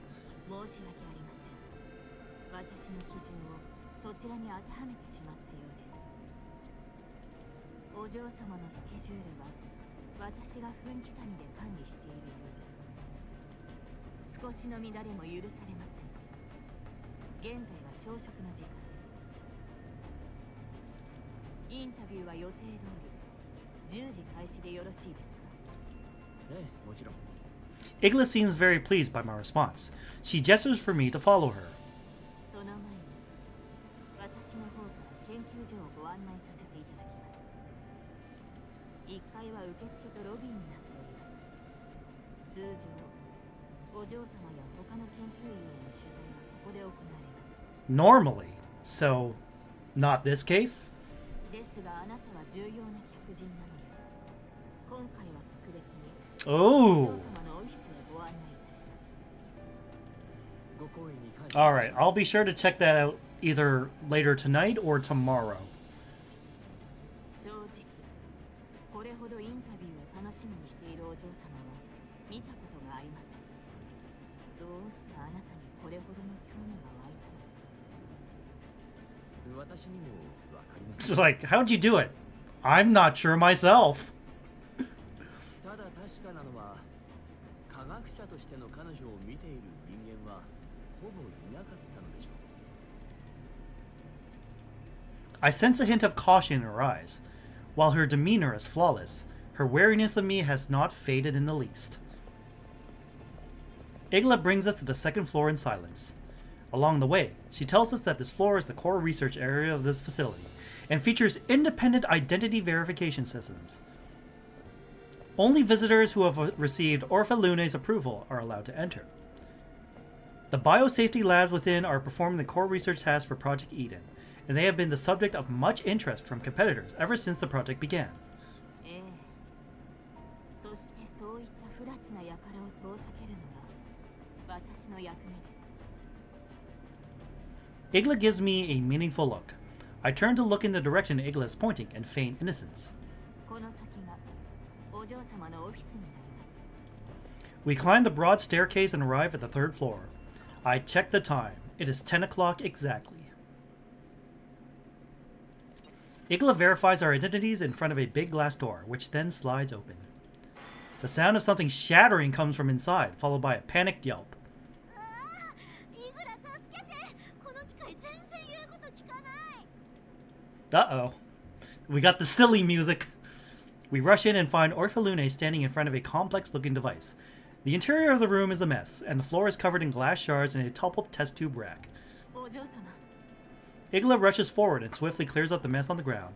Her movements are fast and precise, as though she's long used to such scenarios. 10分目を離しただけでまたご自分で操作されたのですか？最新の実験データをまとめようとしたのに、開発部の連中絶対また設定をいじったに違いないわ。 Orphalune turns to look at us, and her expression immediately turns to stone. Her long blonde hair is a mess, and her lab coat buttons are fastened incorrectly. She looks nothing like the noble, poised, scientific genius described in her file. Orphalune quickly stumbles a few steps back and almost trips on the shards on the ground. Fortunately, Igla reacts swiftly and catches her. あなたたち確か10時に来るはずじゃ。イグラなんで教えてくれなかったの？ But it is 10. ただいま10時ちょうどでございます。嘘。 Do you not wear a watch? Do you not have a clock on the wall? Orphalune's eyes snap to the clock on the wall, and her expression goes from surprise to frustration, before quickly shifting to deliberate haughtiness. まあいいわ。許してあげる。寛大な私に感謝しなさい。 She quickly sorts out her clothing, straightens up, and tries to regain a sense of dignity. But her lab coat is still rumpled and misbuttoned. お嬢様、失礼します。 Igla produces a new lab coat in a kit bag from the big box she was carrying, 早く。 and begins giving Orphalune a high-speed makeover. Orphalune obediently stands still and lets Igla fuss over her like a mother hen with her chick. お客さんが待ってるでしょ。はい、お嬢様。 Igla's movements are swift and practiced. In less than a minute, Orphalune looks good as new. バッチリね。 Once again, Igla begins picking up the scattered lab equipment and documents. Every move she makes like it's been precisely calculated to not waste the slightest bit of time or energy.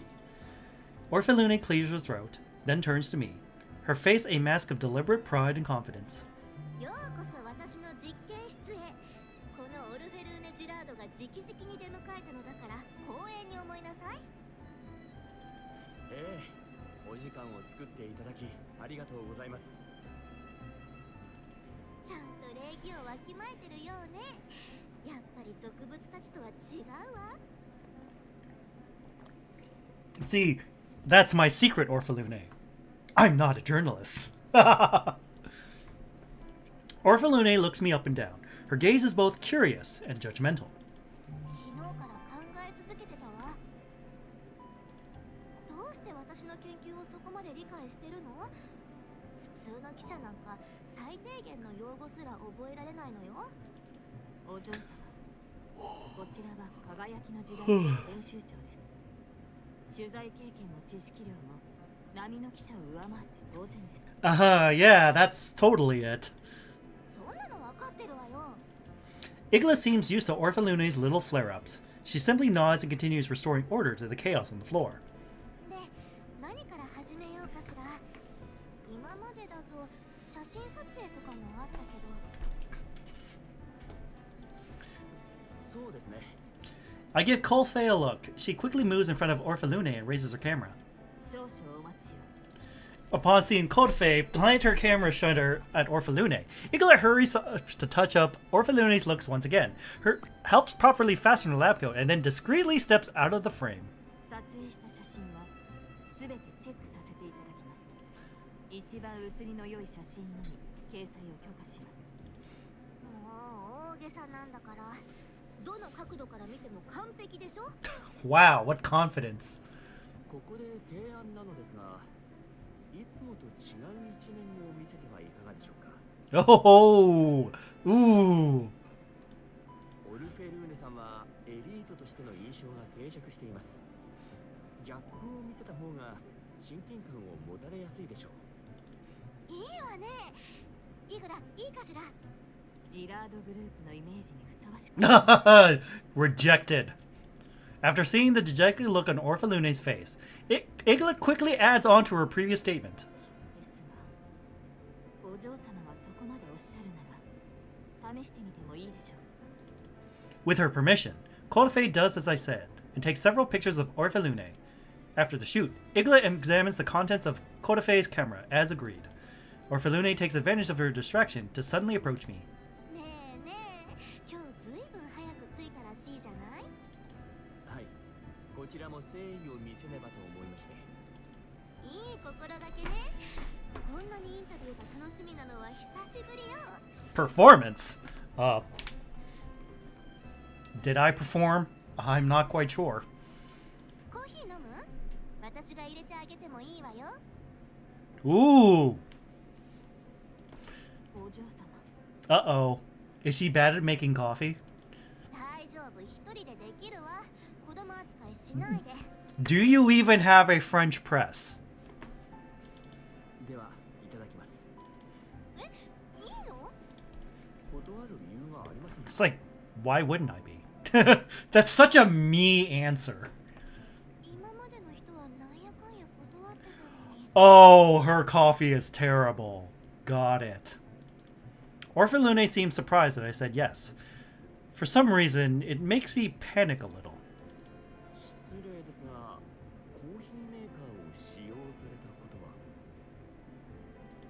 ええ、イグラからいろいろ教わったわ。細かいことはたまに忘れるけど。 Making coffee doesn't even take 10 steps. What are you talking about, Orphalune? Orphalune confidently heads over to the drinks counter, and Igla's expression grows tense. However, she merely keeps her distance. It seems she wants to see if Orphalune can actually pull this task off on her own. 何がいい？ちなみにラテが一番得意よ。では、ラテで。 Are you sure about this? Orphalune nods, then heads over to the fridge before taking out a carton of milk and dumping it into the... This girl! This girl! オルフェルーネさん、そこはミルです。Oh no! ああ、また忘れた。これ豆入れるとこだったわよね。開発部の連中もっとわかりやすく設計できないの？ Don't blame R&D for this! I doubt their R&D division built this coffee machine, did they? 今度こそ覚えたわ。 After carefully pondering the situation, Orphalune finally manages to add the milk to the right compartment. Right after that, she engages the grinder. After some humming, coffee powder sprays out the nozzle. これでどう？大丈夫です。Sure. Hmm. 次は。 Just as Orphalune is about to put the ground coffee under the tamper, the coffee machine suddenly starts up without any warning, spraying the ground coffee powder everywhere. Most of it ends up on Orphalune's brand new lab coat. After seeing Orphalune's predicament, Iglis sighs, but her eyes are filled with doting kindness. She quickly steps up to take the various implements from Orphalune's hands. お嬢様、やはり私が汚れ She's like a sopping wet cat. A look of defeat and shame crosses Orphalune's face for a moment, but it soon transforms into one of stubborn pride. 手が滑っただけよ。ちょっとミスっただけじゃない。そうですね。すぐに新しい白衣をお持ちします。 Orphalune seems used to Igla's pampering and silently accepts this arrangement. Igla takes yet another lab coat out of her huge box. Out of the corner of my eye, I notice that the box, which seems to have originally been intended to transport weapons, is instead filled with various articles of folded clothing. It's immediately obvious that they were all prepared for Orphalune. Once again, Igla changes out of Orphalune's lab coat with practiced ease before quickly brewing a latte and handing it to me. どうぞ。お嬢様がわざわざご用意されたコーヒーです。入れたのイグラでしょ。お嬢様の指示で入れたのですから。実質お嬢様が入れたも同然。 Are you sure how that works? とにかく飲んでみて。いただきます。 Itadakimasu. I take the coffee and sip from the cup. It's really good. おいしい。当たり前でしょ。私は一番いいものしか出さないんだから。 Orphalune smiles smugly, as though she was the one who had made the coffee herself. Igla shakes her head gently, but her eyes are filled with tenderness. さあ、本題に入りましょう。今日はどんな感じ？お嬢様の作業環境の撮影後、楽園計画の方向性についてお答えいただく予定です。それって今までと同じじゃない。そういうの飽きた。 Boring. 研究のことを知るなら、やっぱり実験施設を見学した方が早いわ。実験施設。しかし、この方々に権限は。 Uh-oh. Orphalune ignores Igla's hesitation and instead looks to me. 今まで外部の人間を通したことなかったけど、興味ある？もちろんです。 Mochiron. 今まで公開されなかった施設を切り口に研究所の特集を組めば記事の信頼性も高まりますし注目も集まることでしょう。見学させていただけるのなら全てのプラットフォームで大々的に取り扱う予定です。 I never would have expected Orphalune to actively suggest that we visit one of her research bases. I decided to accept the offer quickly before anyone can retract it. Looks like today's interview is going far more smoothly than I expected. お嬢様、施設の見学は予定にありません。勝手なことをすれば、理事会やオレク様への弁明が。お父様には私から言っておくわ。この研究所の責任者は私よ。Igla's face is as professional and calm as ever, but I can see the uneasiness in her eyes. However, in the face of Orphalune's determined attitude, all she can do is nod. かしこまりました。ほら、ついてきなさい。科学がもたらす奇跡を見せてあげるわ。 One biometric security door after another opens before Orphalune and allows us to enter the research base unimpeded. Igla follows closely behind Orphalune. Her movements are as elegant and flowing as ever, but her eyes sweep the surroundings, paying particular attention to us visitors. After several rounds of tiresome identity verification procedures, we arrive at the roof mentioned by Group 2 before. However, I don't see anything sinister up here.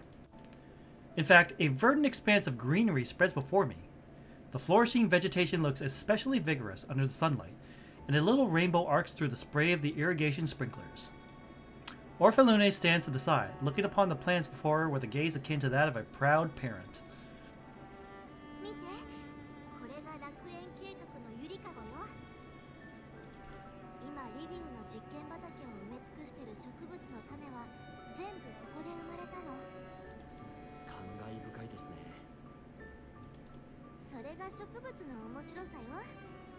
でも普通の人間はおろか、学会の年寄りですらその辺全然わかっていない。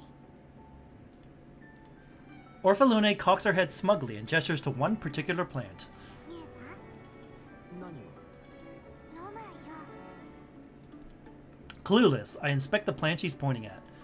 Orphalune smiles at me, an excited gleam in her eye. 細胞シグナル伝達を非線形上微分方程式で表したとき、エピゲノムを3次元に展開して準安定状態の分子が並んだとき、光合成で量子がコヒーレント状態となり、非マルコフ過程が見られたとき、異なる種が時間の経過とともにハウスドルフ次元で非線形システム的な変化が見られたとき、こういった一つ一つの瞬間にロマンを感じるのよ。 You lost me. Igla is watching from the side, a proud smile on her face, like a parent watching her child showing off her talents. 言いたいことわかるかしら？ いえ、 I shake my head. 私にはあなたほどの知見も視野もありません。ですが、私にも科学者の友人がいます。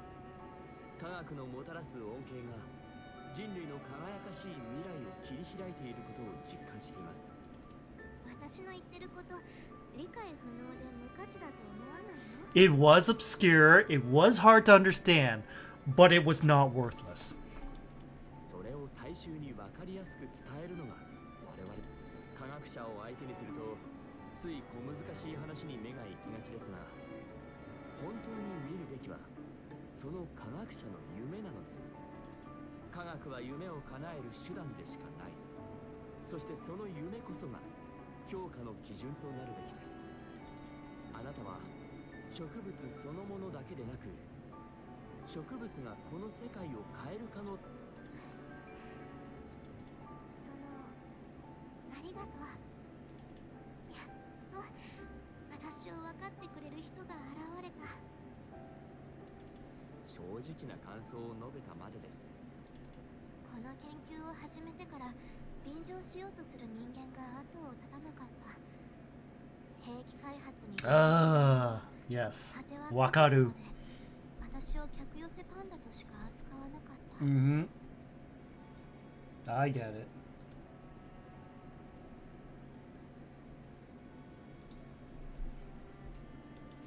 グループやお父様の力にはなりたい。でもあの人たちの目には利益しか映っていない。私の夢なんか。 There is an undercurrent of fragility in Orphalune's voice, but she instantly recovers her former pride. でももういいわ。理解者がいなくても私はここまで来れた。 Orphalune lends me to an isolation chamber. Then she pushes a button inside it, which seems to activate some kind of device. However, there is no visible change outside the chamber after the activation. 今のはコーラックス粒子を放出して室内の放射線量を上げたわ。 Oh, are you sure that's safe? 思ったより薄い反応ね。今までの人間だったらさっきの話を聞いた瞬間に逃げ出すのに。鈍感な人間ですので。 Maybe I'm not that sensitive to radiation. そう？変な人。 Thanks, I guess. でも安心しなさい。ここは安全よ。この私がそんな自殺行為するわけないでしょ。 The instrument displays inside the isolation chamber indicate that the equipment is indeed functioning normally under Orphalune's operation. お嬢様、実験を長引かせるとこの後の予定に響きます。もう心配しなくてもちゃんと時間を見てるわ。 Igla does not press the issue. Instead, she stands silently on the sidelines, remaining vigilant and ready to respond to any potential dangerous implications or incidents. I look at the plants on the test plot. After being exposed to the radioactive particles, their leaves slowly open and soft buds emerge on the end of their stems. This is followed by the buds blooming one after another, revealing flowers that look like they came out of some fever dream. The colors of the petals are like sprinkler rainbows, changing with the angle of observation. The instrument displays indicate that the particle density is falling as the flowers bloom. Just as the flowers fully blossom, Orphalune presses another button. It looks like it's connected to some kind of energy collection device. The moment Orphalune presses the button, a flare of light fills the greenhouse, following which a holographic display comes to life. Its contents constantly shift, like it's showing off the development process of a large future city. The scene goes off from a set of irradiated ruins to a series of high-rise buildings skyrocketing from the ground. Dense green forests spreading between the buildings until they cover the entire globe. 見た？これが楽園計画の導く未来よ。今見たホログラムデモンストレーションで消費した電力は1メガワット時。 Mon 全て植物が放射 consumed 1 megawatt hours.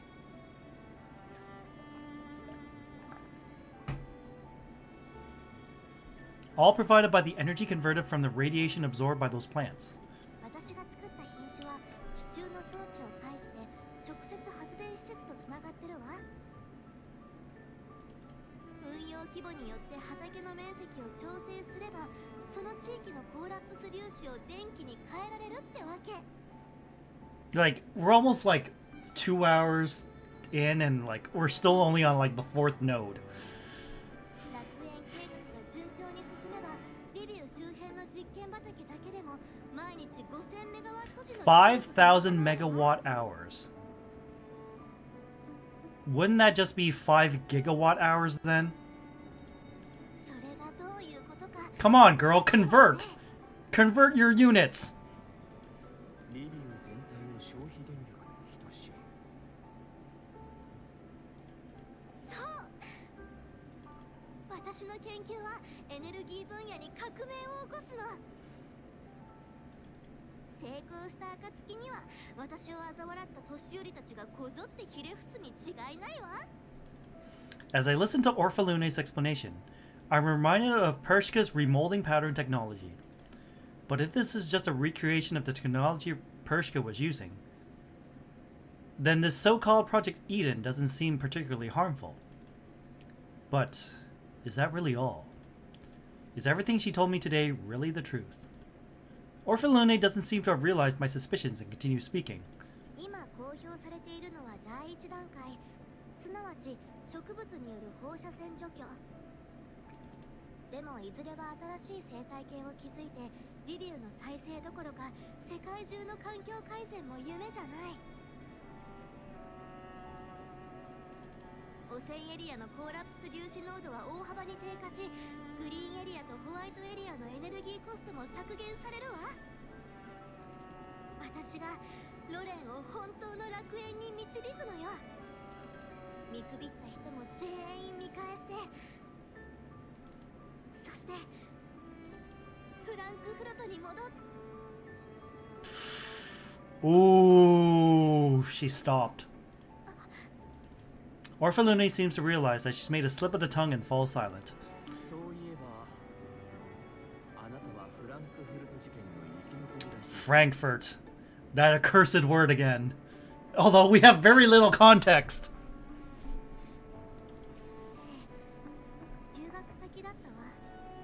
そこであの事件に。 I hope that's the truth. I genuinely hope that's the truth. 死ぬかと思った。でも幸運にも生き延びた。そんな辛い経験をされているのに、なぜ戻ろうと思うのですか？ Yeah, people normally don't want to go back to the places where they almost died. あの時見たのよ。お嬢様。 Just as Igla is about to stop Orphalune from speaking, her communicator suddenly rings. She frowns and glances down at it, but in the end she turns away to take the call. かしこまりました。 Oh, her eyes went killer mode. どうしたの？申し訳ございません。緊急の用事です。またグループで何かあったの？いつも肝心な時に。イグラは私。シルロビグ様直々のご連絡です。急を要すると。 Chiliovig. シルロビグ。 Isn't that the crazy scientist? Orphalune's expression softens a little when she hears that name. じゃあ仕方ないわね。よろしく伝えといて。 Is she the Wish.com Agnes Tachyon from part 1? はい。他の助手に本日の予定を伝えましたので、残りは彼女に。私がいないからといって許可なく実験を行ったり、部外者を奥のエリアへ案内しないでください。分かったわよ、子供じゃないんだから。何かあればすぐ私にお知らせください。 There's clear worry in Igla's voice, and the concern in her eyes is apparent as she looks at Orphalune. 分かった分かった、早く行って。 Igla turns to look at me, and that fleeting gentleness is gone. 編集長、本日はありがとうございました。引き続き部をわきまえた行動をお心がけください。お嬢様の身に何か起きればすぐ私の方に連絡が行きます。くれぐれもお忘れなく。 Saying so, Igla bows, then turns and strides away. やっと行った。イグラにはお世話になりっぱなしだけど、時々本当にうるさいのよね。ところでチルロビグさんは何者ですか？ああ、グループ Yup. の科学者兼 Yup, it's the Wish.com Agnes Tachyon. Orphalune shrugs and doesn't linger on the topic. さて、イグラもいないし、好きなだけ喋りましょう。 Orphalune visibly relaxes. She even pumps her fists in excitement, like a child who's finally escaped her guardian. After turning off the equipment, Orphalune and I exit the lab. 楽しすぎて一瞬だったわ。私も同じです。いいのいいの、どうせいつものつまらない行事なんだから。あ、そうだ、記事が公開されたら SNS の反応を集めて送ってくれる？ Social media! No! I recognize the letters SNS. イグラに SNS を使うなって言われてるから、アカウント持ってないのよね。Okay, that's a good thing that she's keeping you off social media, though. Me, who depends on social media. Social media is bad. もちろん。 I suddenly feel a little guilty as I meet Orphalune's gaze. While this interview is an important part of the fact-finding process, the fact remains that I'm still lying to her. All I can do now is trying to learn the truth ASAP, find Helena, and completely dismantle Paradeuce's scheme. Speaking of Paradeuce, based on my conversation with Orphalune today, she doesn't seem to know anything about Paradeuce, and her understanding of collapsed epiphyllums remains at an application level.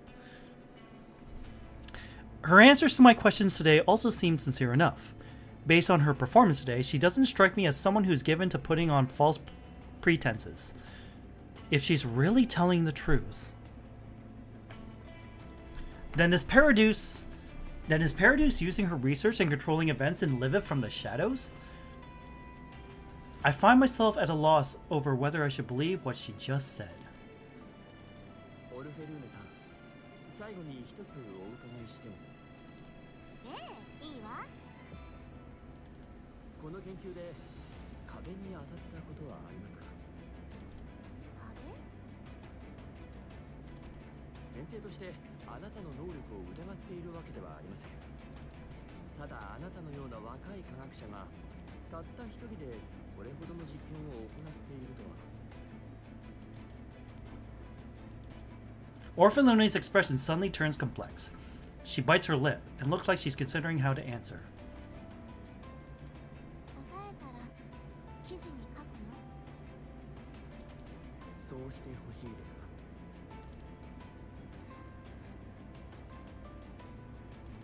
か？ Orphalune hesitates. That fleeting weakness from before appears again, but vanishes instantly.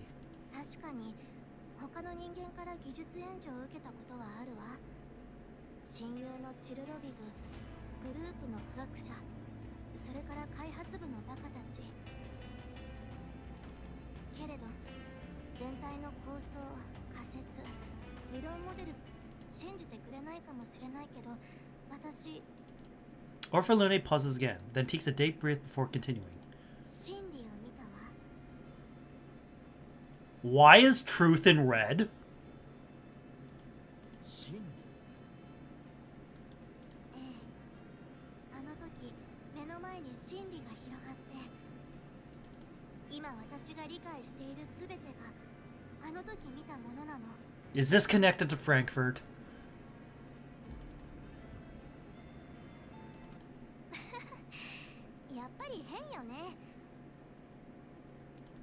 今のオフレコでお願いね。わかりました。 Well, I don't quite understand what she's trying to say. I nod obediently, then begin packing up and prepare to leave. However, Orphalune picks this moment to speak again. あのさ、昨日の記者会見の後、お父様が電話をくれたわ。Uh-oh. 普段はイグラに伝言を預けてばっかなのに。すみません。もしかして私の件で。 Was that my fault? 違う。今はロレン政府の対応に追われて、私にかまけてる時間はない。じゃなきゃとっくに何か理由をでっち上げて、あなたを逮捕してたわ。Oh, ha ha ha. 脅かすつもりはないの。それだけリスクがあったのに、あの場に来てくれたことを感謝しているの。あなたと話して、初めて誰かに理解される気持ちを知ったわ。今までずっとグループが当てたスポットライトの中で生きて、若き天才科学者を演じてきた。ジラードグループの信用が失われた時の看板になるのが私に与えられた役目。もちろん一族の人間として当然の責任よ。でもたまに思うのよ。ジラード家の霊障じゃなくて普通の人として生まれて普通の科学者になった方が幸せなんじゃないかって。 Oh no, I'm seeing more death flags. あの記者会見であなたは異質な存在だった。ああいう風に近づいてくるのは大抵企業スパイとかだから。でも直感であなたは信頼できると思った。その私たちOh god, do we lie to her face? Or do we tell the truth? ないと思います。そう。じゃあ私の勘違いね。とにかく今日のことちゃんと広めてよね。はい、必ずいい記事にします。みんなに本当のあなたの姿を届けます。ありがとう。でも私は同情なんかいらない。みんなに私の研究の価値を知ってもらいたいだけだから、そこは勘違いしないでね。 Before leaving, I bid Orphalune farewell. She waves and watches me leave. While I still find it hard to trust anyone at the moment, I'm starting to believe that Orphalune is truly unaware of Paradeuce's plans. My next task is to contact Leva and the others, share what I know with Namfa, and let them conduct a more in-depth investigation. As for that little lady, I can only hope her wish comes true. The stand-in assistant escorts us outside the lab, then leaves. The Gerard Group vehicles that here to pick us up is waiting outside the park area.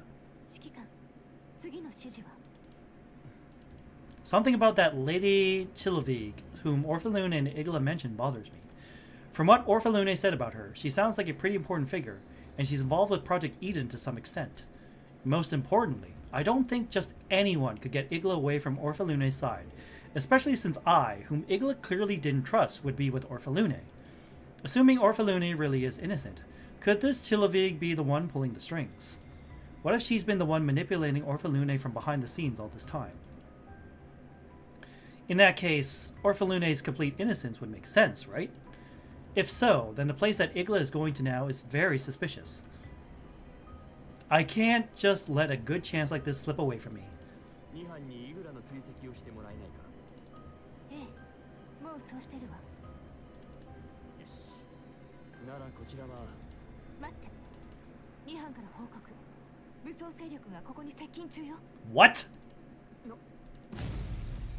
Before I can take another step, a massive explosion comes from the lab behind us. A grenade caves in part of the research building. The thick black smoke billows up from behind the structure. I can see silhouettes of many people through the building's windows. The sounds of an intense gunfight can be heard from within. クルーガーさんと言った通りか。狙いはあのお嬢様だな。2班は攻撃準備。了解。 Oh boy. Holy shit. Hey, new map. Wow. These are professionals. Look out. They got some nasty firepower. The enemy squad is well prepared. Engage with caution. Alright, alright, alright, alright, alright, alright. Where is Elite Blaster? Diner gates? It's just nothing but diner gates. Eliminate all enemies. Alright, alright, alright, alright. Alright, we're gonna go half ice, half corrosion. Let's see. We'll put Lynn here. Actually, we'll switch these two. Go over here. Alright. We'll go over here. Cast this on Mishti. Do this. Sugar Rush.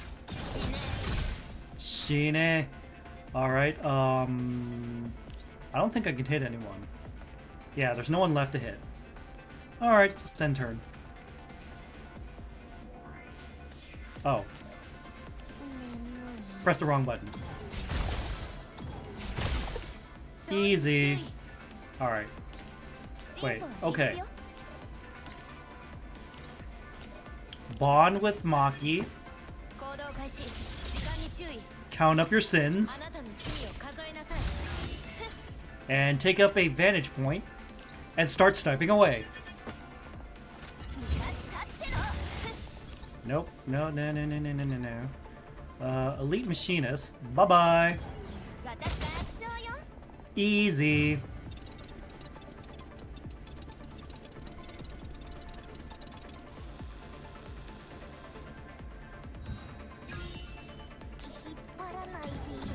Bye. Bye. And, bye.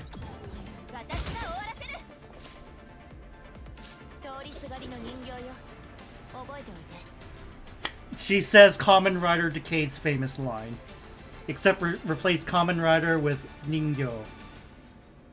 She's basically saying, I'm a doll passing through. Remember that. She really is just a Kamen Rider fangirl, and I love it.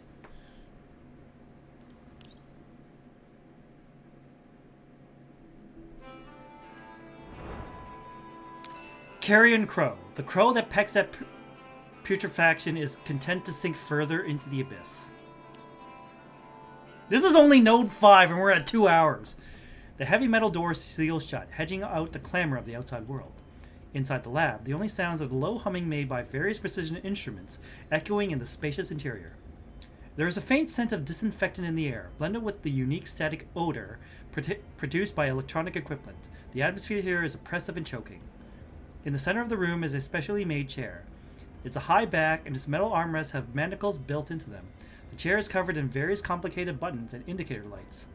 Its surface is made of some kind of black material that looks cold and hard. Alva has been stripped of all her equipment and bound to the chair. Her head is lowered to the eyes in the dark. She is currently shut down. Cables of various thickness are plugged into her body. They are connected to devices surrounding her. A huge monitor displays constantly shifting complex data and waveforms. Several lab-coated marionette doll researchers are working around Alpha. They have received extensive and sophisticated biosynthetic external customization, so their facial expressions look exceedingly lifelike. However, the way their fingers fly across their keyboards exudes an inhumanity that is difficult to hide. From time to time, they will glance up at the data on the big screen and frown, as though they've encountered some problem. One researcher carefully adjusts the cables coming from Alpha, ensuring there's a good connection to the equipment. Another researcher carefully studies the data on the screen, constantly taking notes.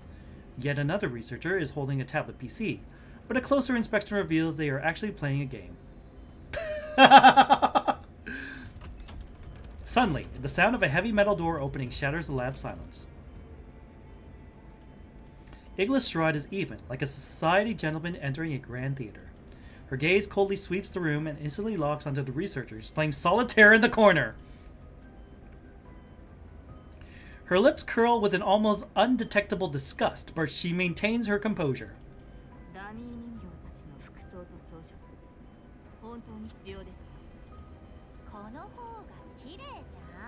Yep, there she is. Chilavig. In response to Igla's question, a figure slowly rolls out of the shadows in a swivel chair. She has a cup of hot coffee in one hand, which she is stirring with a spoon in the other. The murky coffee has so much sugar in it that it's practically solid. Her smile is bright and sinister. Her eyes are wide, but there is a mania in them. チルロビグ様 Yup, there she is. Igla's slightly wrinkled brow and the revulsion in her eyes indicates her true feelings about the researcher. 私をお嬢様から引き剥がしただけの理由終わりなのでしょうね。まあまあ、そんな怖い顔しないでよ。 Chilavig tilts her head back and finishes the coffee in one gulp, then spits it all back out. むずっ。何の茶番ですか。 What is the meaning of this farce? 私の尊敬してる人の生活スタイルを真似てるんだけど、ちょっと砂糖入れすぎたわ。Is your idol Pershka? そこの、ここ、掃除して。 A marionette doll steps in from the sidelines and cleans up the floor. Chilavig chuckles and puts the sentiment-filled mug back on the table, then kicks off the ground to set her spinning chair revolving until she gets dizzy. ごっこ遊びも結構ですが、用事がないようでしたら、ここで失礼させていただきます。お嬢様は大事な客人の対応中です。 Despite Igla's polite tone, the annoyance in her eyes is growing. She walks slowly to the center of the lab. Her gaze locks on the bound Alva like she's inspecting an exquisite but flawed work of art. 相変わらず堅物なんだから。あんたのその顔、うちの猫が怒った時とそっくりだよ。 Chilavig laughs in a melodramatic way and even jumps out of her chair, hopping and skipping over to Igla and making a kitty's got claws gesture at Igla. そちらこそ、相変わらずのユーモアセンスをお持ちで。早くしてください。お嬢様が待っているんです。お嬢様、お嬢様。いっつもそれだ。焼いちゃうな。まあ、簡単に言うと、この子へのハッキングは失敗。もう目も当てられないくらい大失敗。 You called her over here just to tell her that? Chilavig's tone suddenly switches to a theatrical depression. She collapses into her chair, face falling into a mask of exaggerated despair as she tilts her head back to gaze at the ceiling.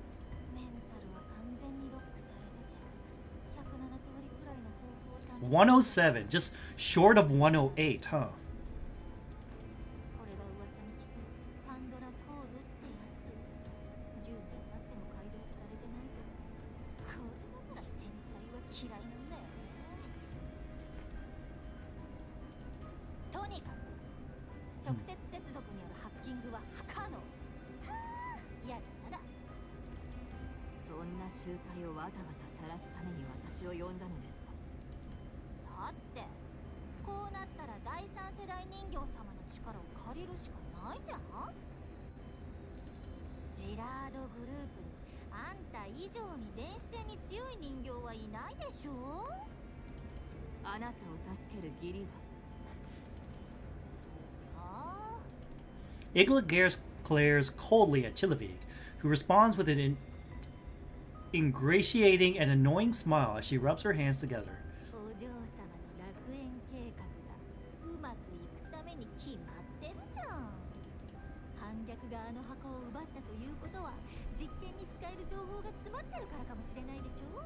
ならきっと役に立つって。ああ、やっぱりそれだけじゃ納得しない？ Yes. Igla lightly adjusts her cuffs with her slender fingers. Her movements are simple, but there is a chilling pressure in them. 彼女を起こしてください。本当に？じゃあ起こしちゃうよ。 Chilavig's eyes light up and she suddenly cozies up to Igla, a look of something resembling surprise on her face. 何をお考えになられているかは知りませんが。ひどいな。私の行動は全部オルフェルーネのためを思ってのことなのに。ま、私にもメリットがあるのは確かだけど。 Igla does not answer her. She only unreels a cable from her own access port. 気をつけてね。防壁の突破に失敗したらこの子自壊しちゃうかもしれないから。そうなったらお手上げだよ。操作を始めてください。 Igla's tone does not change, but there is an undeniable authority in her words. 時間は等しく平等です。オレクのじじい、あんたの動きに気づいちゃったんだ。思ったより頭いいじゃん。Looks like that old dude isn't as dumb as he looks. もしあんたのやろうとしてることに気づいたら発言にはお気をつけください、チルロビグ様。はいはい、イグラ様最高、イグラ様は世界一。 Chilovik bows in an over-the-top fashion to show that he's ready to cooperate, and her eyes shine ever brighter. In response to Chilovik's acquiescence, the marionette dolls dressed up as humans begin moving without command, as though they had been suddenly infused with life force. Their movements are mechanical and precise, with no hesitation or delays. They follow procedures meticulously. The click of switches and the humming of machinery is like the prayer for resurrection. Electrical current flows through the cables plugged into Alva and into her entire body. She reflexively struggles and groans in pain.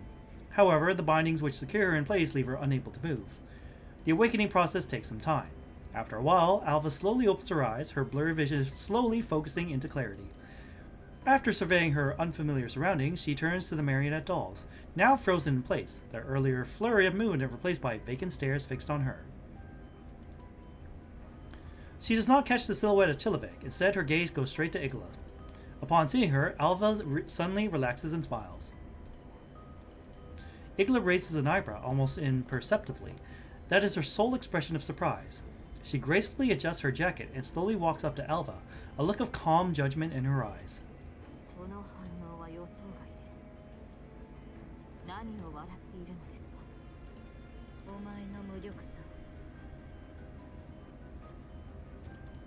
Alva's tone is calm, but with an undercurrent of mockery in it. 私のメンタルへのハッキングに失敗したんだろう。成功していたら私を起動させたりなんかしない。 Igla's eyes flash coldly. そしてお前がここにいるということは未だボイマスティナを捕らえられずにいる。それどころか居場所すら見当がついていない。違うか。じゃなければ唯一彼女に対抗できる戦力なのに前線から離れるわけがない。私なんかよりボイマスティナと話がしたかったんじゃないのか。oh, I love that.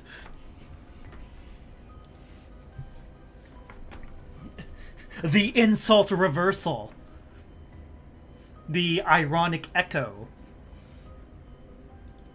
She pauses, then continues. ボイマスティナの捕獲も私に対するハッキングのいずれも失敗した。内心相当苛立っているはずだ。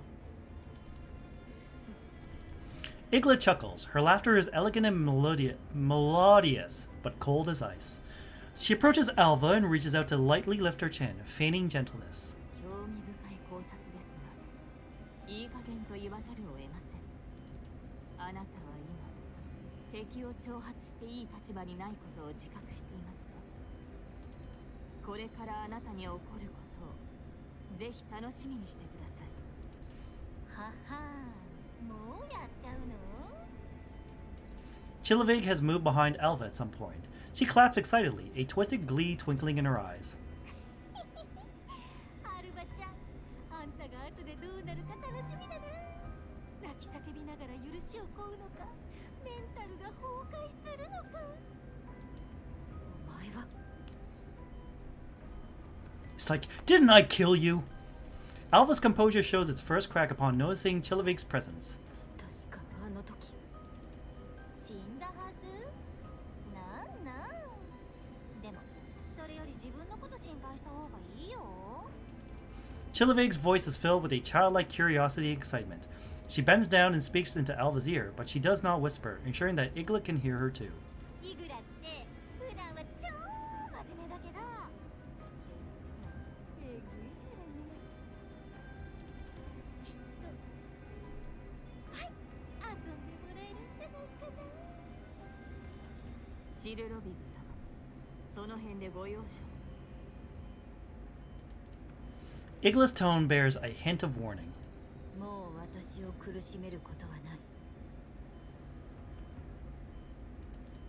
After her brief surprise, Alva quickly gets her emotions under control and faces Igla again.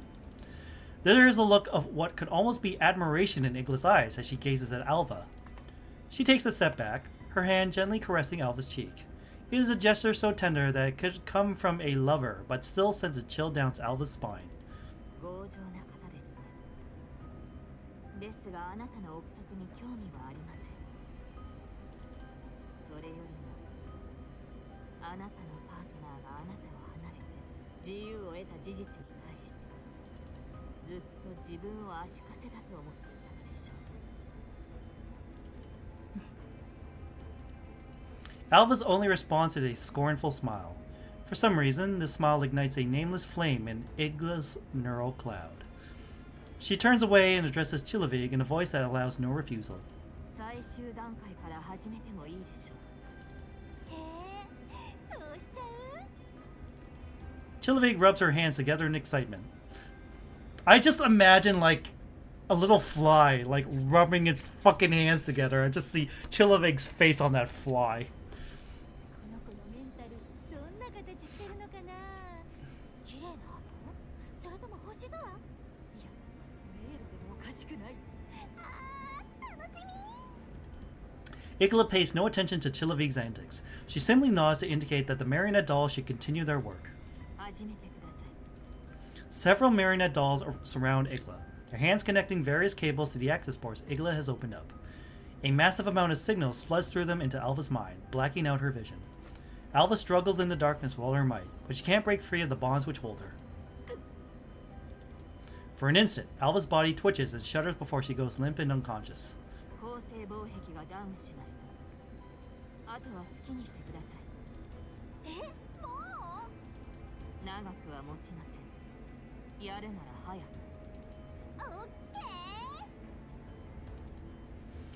Chilavig gleefully waves her hands. Her eyes are practically shining as she approaches Alva, admiring her like an exotic treasure.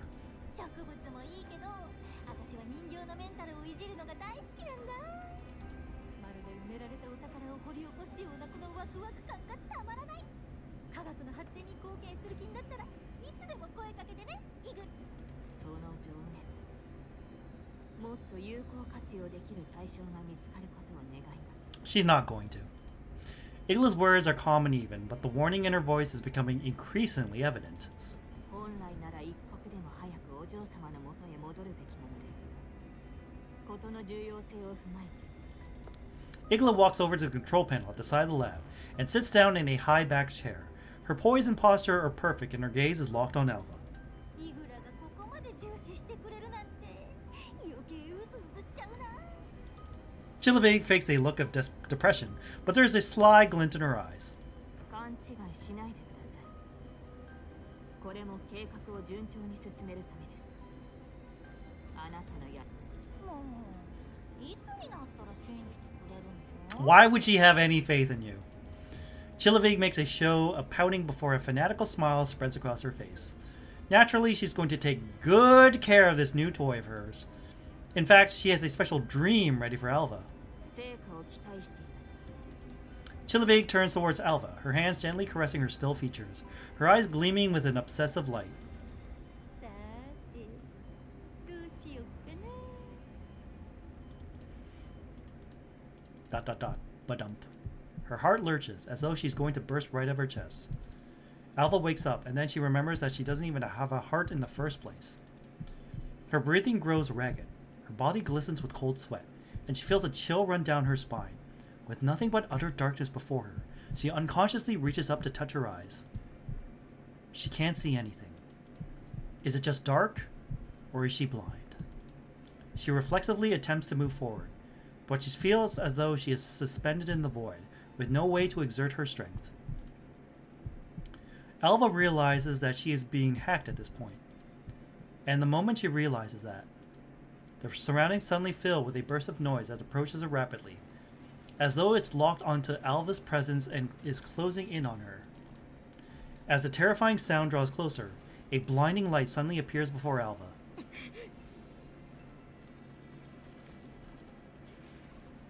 She reflexively reaches a hand out to block it, but in the next moment, the true extent of the bone-chilling sight around her becomes apparent. Jesus fucking Christ. Thousands of Elids are rushing her like a flood, the horde extending as far as her eyes can see, exuding a nauseating stench. All of this almost convinces her that she isn't just seeing things. Alva frantically tries to bring her gun up to shoot back, but she finds that her hands are empty. And in this moment of confusion, she is swamped by a tide of monsters, carried away like a reed in a flood.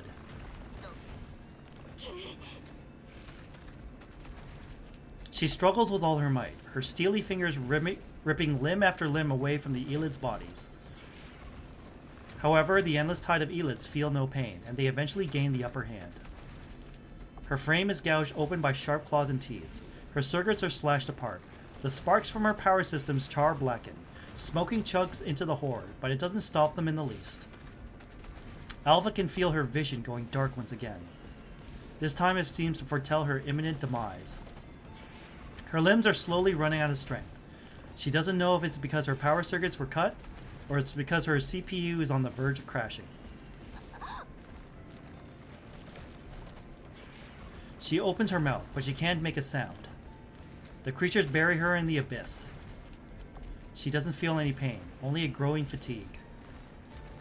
She's getting a little tired.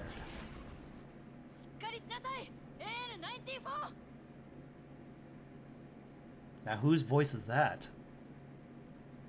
Is that AK-15 like you mentioned, Irma? Just as Alva is about to doze off, a mighty force suddenly grabs her arm and pulls her out of the Elid horde. Before she can react, she hears the sound of a gun cocking above her head. Right after that, she feels her AN-94 thrust into her hands like a fire poker. She stares in disbelief at the person who handed it to her. Angie?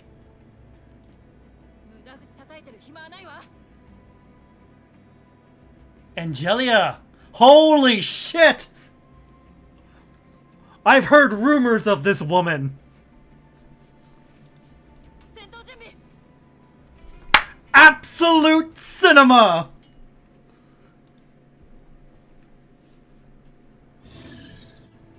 Alright, now we definitely have to put Alva in the team for this. It would be wrong not to. Like, I can't not put Alva on the team now.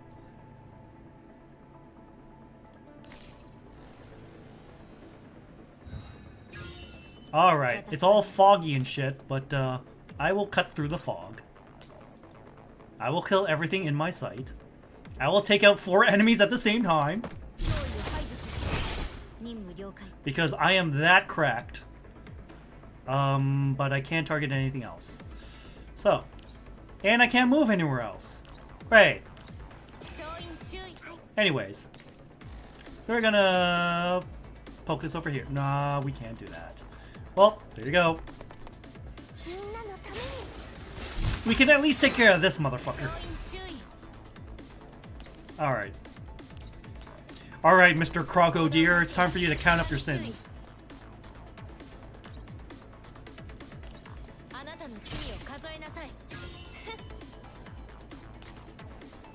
Oh, we can't even target the crocodile, huh? Alright, fine. I guess we'll just end it there.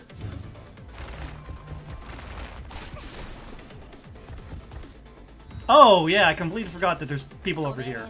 Whoops. Does that even reach you? No. Does that even reach you? No. Well, we could take you out at least. Alright. Now, we can take you out. Who cares about your cover protection? Your cover protection means nothing to me.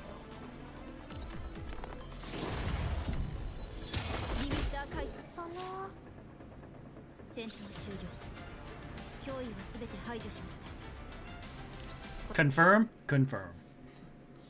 How many times can we say peak? Yes. And we're only on node 6. What the fuck? 7, 8, 9, 10, 11, 12, 13, 14 nodes. Oh my god, I think we have to like continuous like next week. Spotless Swan. The most beautiful, precious, and pure feather in the world. I actually think we need to dedicate another stream to this. A sticky, choking darkness plugs her nose and throat. It's disgusting, but she can't even throw up. This is the only thing Alva can feel right now. It's as though she's drowning in a huge swamp, unable to breathe or move. Roars slam into her ears, accompanied by the nauseating sounds of chewing. They're Elids. Those aren't the usual Elid creatures, but human-based infected, surging toward her like a flood. Alva has never seen such a variety of Elids before. Yet, the monsters before her eyes take all kinds of forms. Some look like beasts. Others resemble insects. Still more appear human, but all of them radiate the same terrifying presence. Their claws can easily rend a doll's armor, and so Alva fights back with all her might, her gun spewing fire, and bringing down one Elid after another. However, more Elids rush up to meet her, as though they were endless. Alva can feel her bullets hitting them, even smell the charred odor in the air. However, these monsters appear to know no fatigue or pain. There are far, far too many of them. A powerful sense of helplessness fills Alva's neural cloud, a profound realization that nothing she does matters, driving to lower her gun. At the sound of a sharp rebuke behind her, her frame shudders as she frantically reloads and starts shooting once again.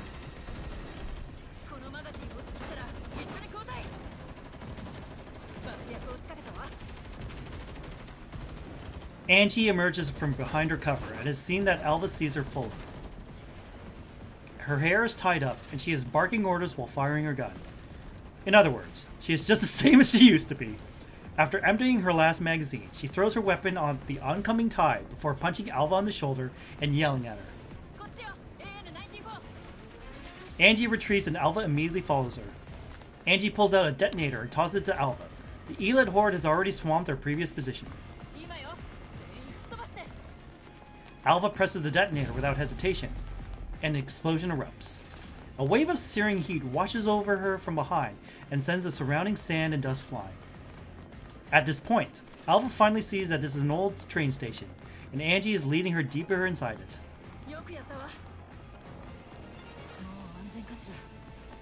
Angie and Alva run over to the platform. Rail lines extend as far as their eyes can see in either direction, but there is no train carriages within the station. The place where the train should be is a set full of monsters, their eyes filled with savagery. They emit low growls as they slowly begin to close in.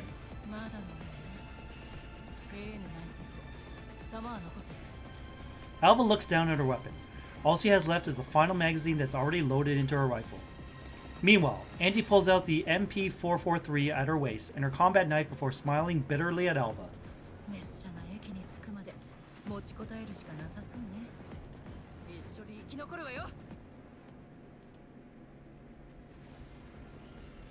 Countless Elids flood the train station, but the train Angie is talking about does not arrive. Alva mounts her bayonet and lays into the Elid horde with all her might. Disgusting fluids and limbs fly through the air as she stabs and slashes them, while her bayonet gleams coldly. Where is the rest of Task Force Defy?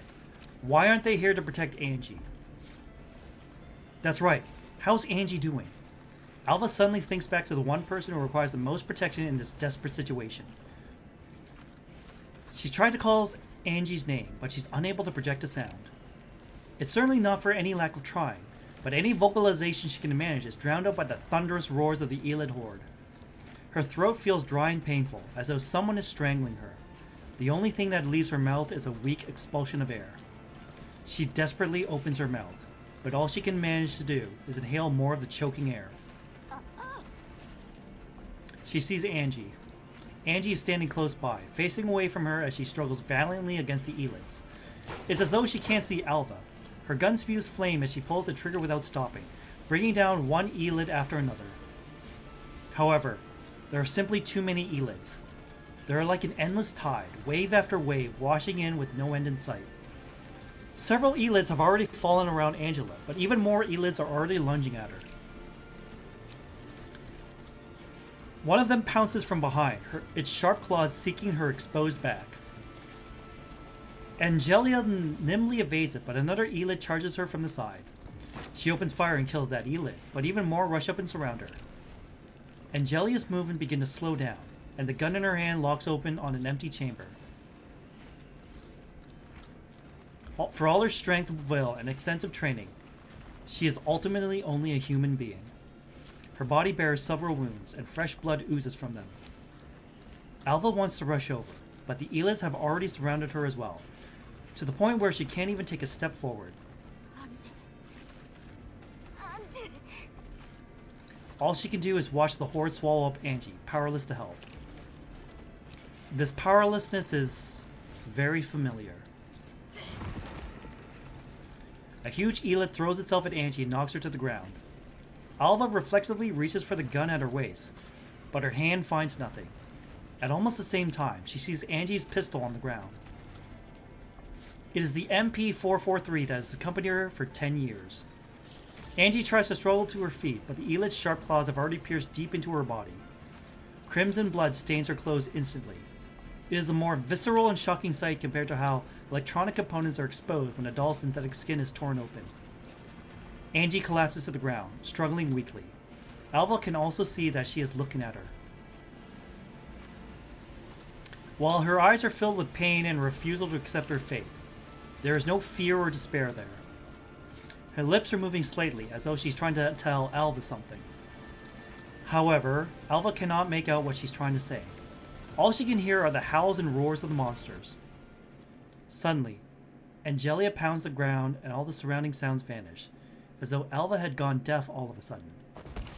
The fallen Angelia suddenly kicks away the elid attacking her and shouts at Alva. In a world of silence, her voice is clear and almost deafening. Not there!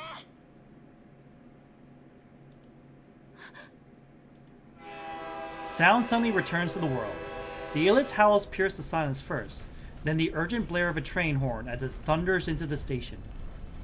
She can also hear a machine gun firing from behind her. The elids around her collapse to the ground. RPK 16.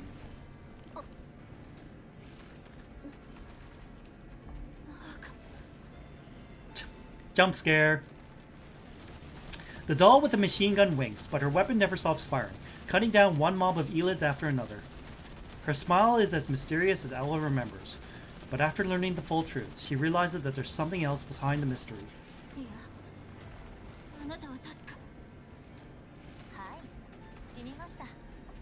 Yeah, her eyes are dead too, if you can see there.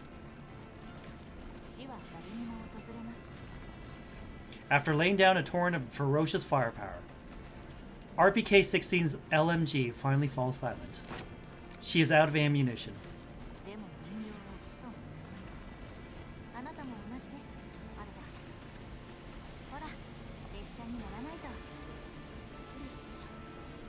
As all Alva feels is a stabbing pain in her neural cloud.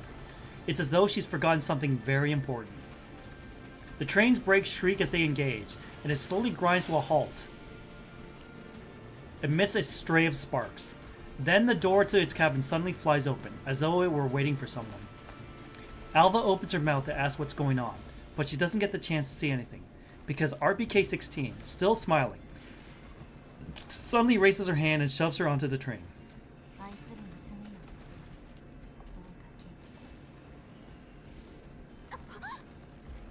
The force of the shove sends Alva rolling over the floor in the cabin. The door immediately closes and the train begins to move. Alva rushes over to the door and pounds on it. Through the glass, she sees the doll who calls herself Embla walking slowly toward Angelia. Meanwhile, more and more elids rush toward them, and soon they are buried beneath a tide of corpses. No matter how Alva shifts herself, she can't see them.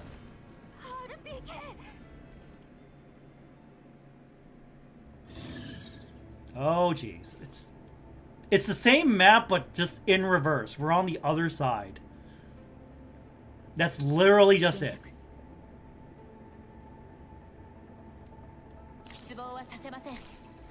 Alright. Alright, time for you to do this. Alright, let's put this over here. Get all y'all. Bye. Boom. Enter covering mode. Bye. I know.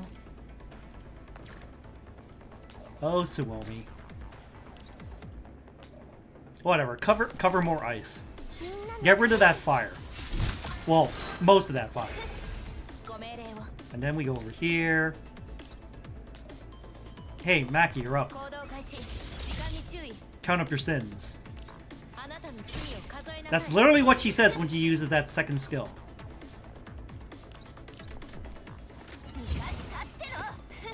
Alright, alright. Who can we can't shoot the... We can't shoot that Thode for some reason. Whatever. Whatever. We got this. Bye. Alright. Let's go over here. Shoot you. Bye. You. Go over here.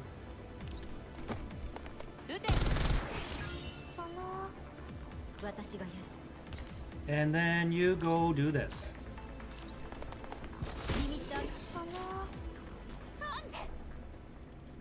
Alpha suddenly snaps awake. Her originally blurred vision begins to focus. Her frame's function quickly recover, and the scenery before her gradually focuses into a cold, white expanse. She's lying in a half-sealed capsule, and the cables used to assault her neurocloud are still connected to her access ports. This place is cramped. She's surrounded by icy cold metal on all sides, covered in a complex array of wiring and indicator lights.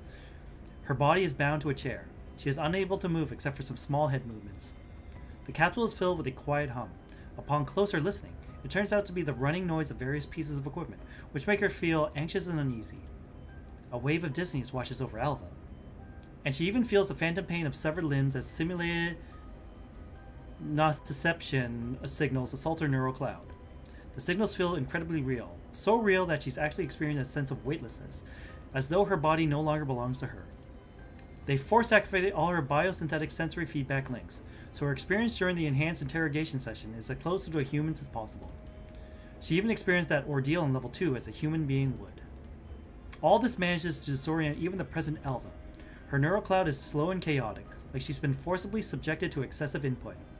It takes her nearly 20 seconds before she can come to her senses and start thinking again. The outer offensive barriers of her neural cloud have been broken. The opposition is now flooding her level 2 layer with huge amounts of sensory data, simulating human-level torture-induced suffering, in a final attempt to overwhelm her operating logic. They are also attempting to overwrite Alva's original cognitive processes with large quantities of phantom signals, aiming to force her defensive systems to self-destruct. However, these attacks have not been effective, and Alva thus awoke from her nightmare. Alva falls silent. Had she awoken from that nightmare because of Angelia, or was it because of her? As she peers through the observation port of her neural capsule, Alva can see the spacious lab where she had just been a while ago. The researchers in white are working in the lab instruments and recording data. They don't seem to have noticed that she's waken up. Alva frowns because she sees Igla standing in the middle of the lab. She doesn't know how long she's been unconscious. After all, there's no way to judge the passing of time in level 2, and her internal chronometer doesn't work anymore. Perhaps Igla is still here because she was only shut down for 2 minutes, or maybe it's been a full day and Igla had already left and returned. This is by no means an unimportant matter. While Alva is pondering this, she suddenly notices a human soldier rushing in from outside the lab. His outfit looks very similar to the armed troops she fought earlier. There is an anxious, frightened look on his face, and his forehead is covered in sweat. Despite his evident panic, he walks and carries himself like a proper soldier. However, it's still obvious he's forcing it. Alva can tell he's wounded, even from a distance. Igla maintains her calm bearing even after hearing her subordinate's condition. She turns slowly, her eyebrows slightly furrowed as she studies the guard. The guard gulps. His throat shifts visibly as he swallows, but he does not answer Igla's question right away. Igla's frown deepens. A flicker of unease passes through her eyes, as though she already knows his news is not good. AK-15 が封鎖区域を突破したのですか？それとも何者かが下水道に侵入しましたか？いえ、あの人形は未だ捜索中です。 More sweat beads on the guard's forehead. He knows that no matter how hard he tries, there's no avoiding what's coming next. Igla's gaze is gentle, but still terrifying. お嬢様が He takes a deep breath and finally manages to work up the courage to speak. But before he can even finish explaining why he's here, hearing that key phrase causes Igla to instantly lose her composure. Fueled by rare savagery, she seizes the man by the collar and lifts him off the ground. お嬢様に何か？ She's pissed. 救助が襲われですが、お嬢様は無事。 The man frantically tries to explain himself like he's pleading for his life. Igla's face goes pale. She lets go of the man. He drops to the ground amidst a fit of coughing. She forces herself to stay calm, but the anger and worry in her eyes is obvious to anyone. The guard doesn't dare to raise his head or look at Igla's face. He opens his mouth as though he's about to speak, but he doesn't manage to utter anything beyond nonsensical syllables. He's heard rumors about Igla. Just as the guard is teetering on the verge of panic, Igla suddenly reaches for the pistol at her waist. It looks like it's been custom made, and its gold-plated body shimmers with a faint blue light. She raises it with a blank expression on her face, so fast that the guard can't even react to it. By the time the guard realizes what's going on, all he can do is close his eyes in resignation and despair. However, Igla defies everyone's expectations by turning and taking aim at Chilovic, who's spinning lazily in her chair. Rip Bozo! She pulls the trigger. A fireball erupts from the gun's muzzle. Its primitive black powder propellant belches a thick gun smoke cloud. Chilovic's face disintegrates into crimson mist, the massive impact sending her entire body crashing to the ground. She got fucking domed! She doesn't even manage to cry out. Her fingers twitch slightly, and then she goes limp. Foul-smelling blood oozes from the hole in her head and makes a huge stain on the ground. The guard's eyes go wide as he covers his mouth, desperately fighting the urge to scream. It's not that he hasn't seen dead people before. In fact, he's personally created many corpses in the line of duty. But right now, he is terrified beyond the capacity for rational thought. Alva observes all this with a blank look on her face. Igla's actions are ruthless and decisive, but not surprising. Alva has already seen through Igla's true nature from the start. After Chilovic collapses, the marionette dolls milling around the lab, indistinguishable from human beings, all start to collapse lifelessly one after the other. Whoosh. Meanwhile, a device on the other side of the lab suddenly comes to life. It looks like the sleep capsule Alva is currently occupying. Its silver-colored exterior and hatch gleam with a dazzling light. There is a burst of noise as machinery runs and gears engage, and then the capsule's hatch slowly opens, emitting a cloud of white vapor. A naked woman steps out of it, wreathed in wisp of what looks like some sort of refrigerant gas as it evaporates. She casually reaches for a lab coat from nearby Peg and throws it on. With her entrance, the collapsed researchers who look like puppets with their strings cut all begin to slowly get back up. They appear as though they have been recalled to life and carry on their task like nothing had happened.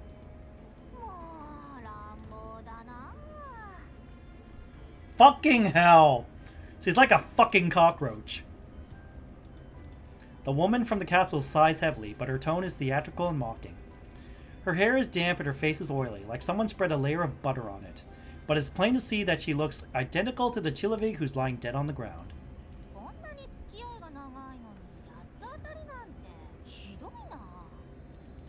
As she says this, she snaps her fingers like she's performing a magic trick. In response to her signal, several researchers like the one who cleaned up the coffee spill before promptly appear from a corner of the lab. They begin to clear away the corpse and bloodstains. Their movements are swift and practiced, as though they've rehearsed this countless times before. Or maybe they've had to perform this procedure innumerable times before. After carrying the corpse away, mopping up the blood and re-waxing the floor, everything is back to how it originally was. It is as though nothing had ever happened.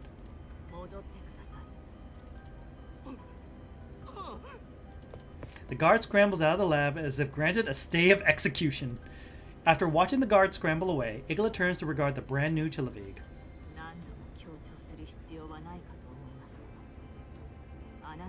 買いかぶりすぎたようです。もう一度言います。あなたの下劣な計画に協力しているのはジラードグループ。ひいてはお嬢様の利益のためです。覚えてるに決まってるじゃん。それにそんなのどうでもいいっつうの。 Yeah, lie, lie, lie. いきなり人のこと撃っちゃってさ。 It makes her feel better. しないよ。 It makes her feel better. That's what it does. 怖い怖い。だからオルフェルーネにも文句言われてるんじゃない？ A wisp of smoke coils up from the barrel of Igla's gun as she takes aim at Chilovig again. Its muzzle is trained squarely on Chilovig's head, and she looks like she might fire again at any time. However, Chilovig doesn't seem the least bit afraid of her. All she does is shrug and mock innocence as madness twinkles in her eyes. So this was why she could appear again like nothing had happened, even after committing suicide. Chilovig follows the gaze back towards its source and realizes that Alva is awake. She bats her eyelashes and opens her mouth in a parody of surprise, then tosses off a wink while smiling with a twisted playfulness. Alva coolly meets her gaze. Resurrection, is it? What a disgusting technology. Igla narrows her eyes and studies Chilovig. She takes note of the latter's antics, but she doesn't seem to care about them. 私は研究所を悪にして30分弱で襲われた。偶然にしてはできすぎていると思いません。そういう予想できないことが偶然でしょ。私たちの出会いも含めてね。 Chilovig turns into place like a kid, her lab coat flaring out of the air around her. 反逆への尋問のために私をここへ呼び出したのはあなたです。そうだっけ？最近物忘れがひどくてね。 You're scatterbrained because there's a bullet in your brain. Chilovig affects a look of vexation. Then she throws herself back into her chair and kicks her legs like a child. でも私なら八つ当たりするより今すぐオルフェルーネのとこに戻るかな。無事だとしてもきっと心細いと思うよ。襲撃も一度で終わるとは限らないしね。 Igla's face turns pale, and a momentary panic flashes through her eyes. Then she adjusts her jacket, holsters her gun, and her movements regain their usual smoothness. お嬢様にもしものことがあればあなたはもう二度と復活することはないでしょう。チルロビグ様。 Her voice is calm again, but the chilling threat she utters is more terrifying than any shout could ever be. She shoots one last icy look at Chilovig before turning to leave. She doesn't bother with affecting elegance. Her priority is returning to Orphalune and the Lapros Haste. Her footsteps fade into the distance and vanish. All that remains in her wake is gun smoke and the stench of blood. ほっと余裕ないんだね。 After Igla leaves, Chilovig jumps out of her chair. She spins around happily like she's putting on a show in this lab, which only has marionette dolls in it. Alva knows Chilovig is talking to her. However, she has no intention of replying. Chilovig skips over to Alva's hibernation capsule. The hem of her lab coat drags on the ground, and her bare feet make a paddling sound as she moves. Like a curious child, she taps the observation window and cranes her head to peer at Alva inside the capsule. まさか途中で意識が戻るなんて。あんたのメンタル想像より強いな。 She looks at Alva in amusement, her eyes twinkling like she's appreciating a precious work of art, or a beloved toy. 普通の人形だったら3秒もすればメンタルがメルトダウンしちゃうのに。それをあんたは自力で抜け出しちゃうんだから。実はさ、イグラよりあんたの方が第三世代人形っぽいと思うんだよね。 Alva looks at the Nido researcher before her. Her heart is filled with revulsion and weariness. She has no idea what this woman is up to. オルログ財団の連中は揃いも揃ってボンクラだらけ。性能だけやたら重視してメンタルが個体を追うごとに稚拙になっていくばかり。強さで第三世代人形をたらしめる要素なら最初の第三世代人形は RO635 じゃなくて AK-15 になるはずだよね。Oh, Rebella. 僕らはあの戦者ばかり気にかけてるけど、反逆正体で一番貴重なサンプルはむしろあんたなんだよね。サマンサ賞はやっぱ天才だよ。生涯の大半を軍事産業に費やしてきたのに、いざ人形に転向したらあのパンドラとあんたを作っちゃうんだから。 Samantha Shaw. ああ、あの才能が羨ましいよ。 Chilovig heaves a theatrical sigh, her face falling into gloom before brightening suddenly with a huge smile. でもどんな天才でも死んだら終わり。最後まで生き残った者だけが勝つんだよ。 She indicates herself with a right thumb. Despite her beaming smile, there is a frigid edge to it. あの天才たちほどの頭脳はなくても、私は真理に触れるまで生きる。あんたはそのための布石だよ。ありがちゃ。 Chilovig bares her teeth in a grin as she knocks on the observation window, like she was rapping on a pet's fishbowl. さて、続けようか。大丈夫。今回はちゃんと意識が戻らないようにするから。あんたのメンタルに隠されたもの、全部掘り起こしてあげるからね。 Saying so, she saunters over to the control panel in front of the hibernation capsule, shoves away the marionette doll working there, and begins operating the instrumentation herself. The capsule emits a low hum in response to Chilovig's manipulations, and Alva feels her mind go blurry again. Darkness envelops her once more. The last thing she sees before she passes out is Chilovig's playful, excited expression, and then she plunges into darkness. But this time, she does not know if she will awaken again. 想定通りの勝利です。本当はもう少し完璧に。 Yeah, we're done here. That's it for tonight. 1, 2, 3, 4, 5, 6, 7, 8, 9, 10, 11, 12, 13, 14. Okay, we need to schedule another stream for this. There's no helping it. This is way too fucking long.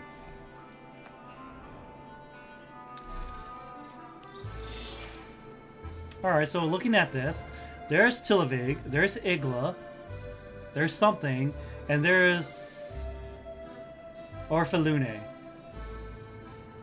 Alright, okay, that's it for tonight. Thank you for joining me for more peak writing. Absolute cinema! Anyways, we're going to raid my indie Oshi tonight. I think she's still on. Let me just hide this screen and make sure. Yeah, she's still playing Devil May Cry 3. You know, the best Devil May Cry game there is. Alright, we'll put them over there. Okay. Yep. Alright, there's a raid message. Good night, everyone, and remember, stay prime. Let me just bring this back and we're good to go.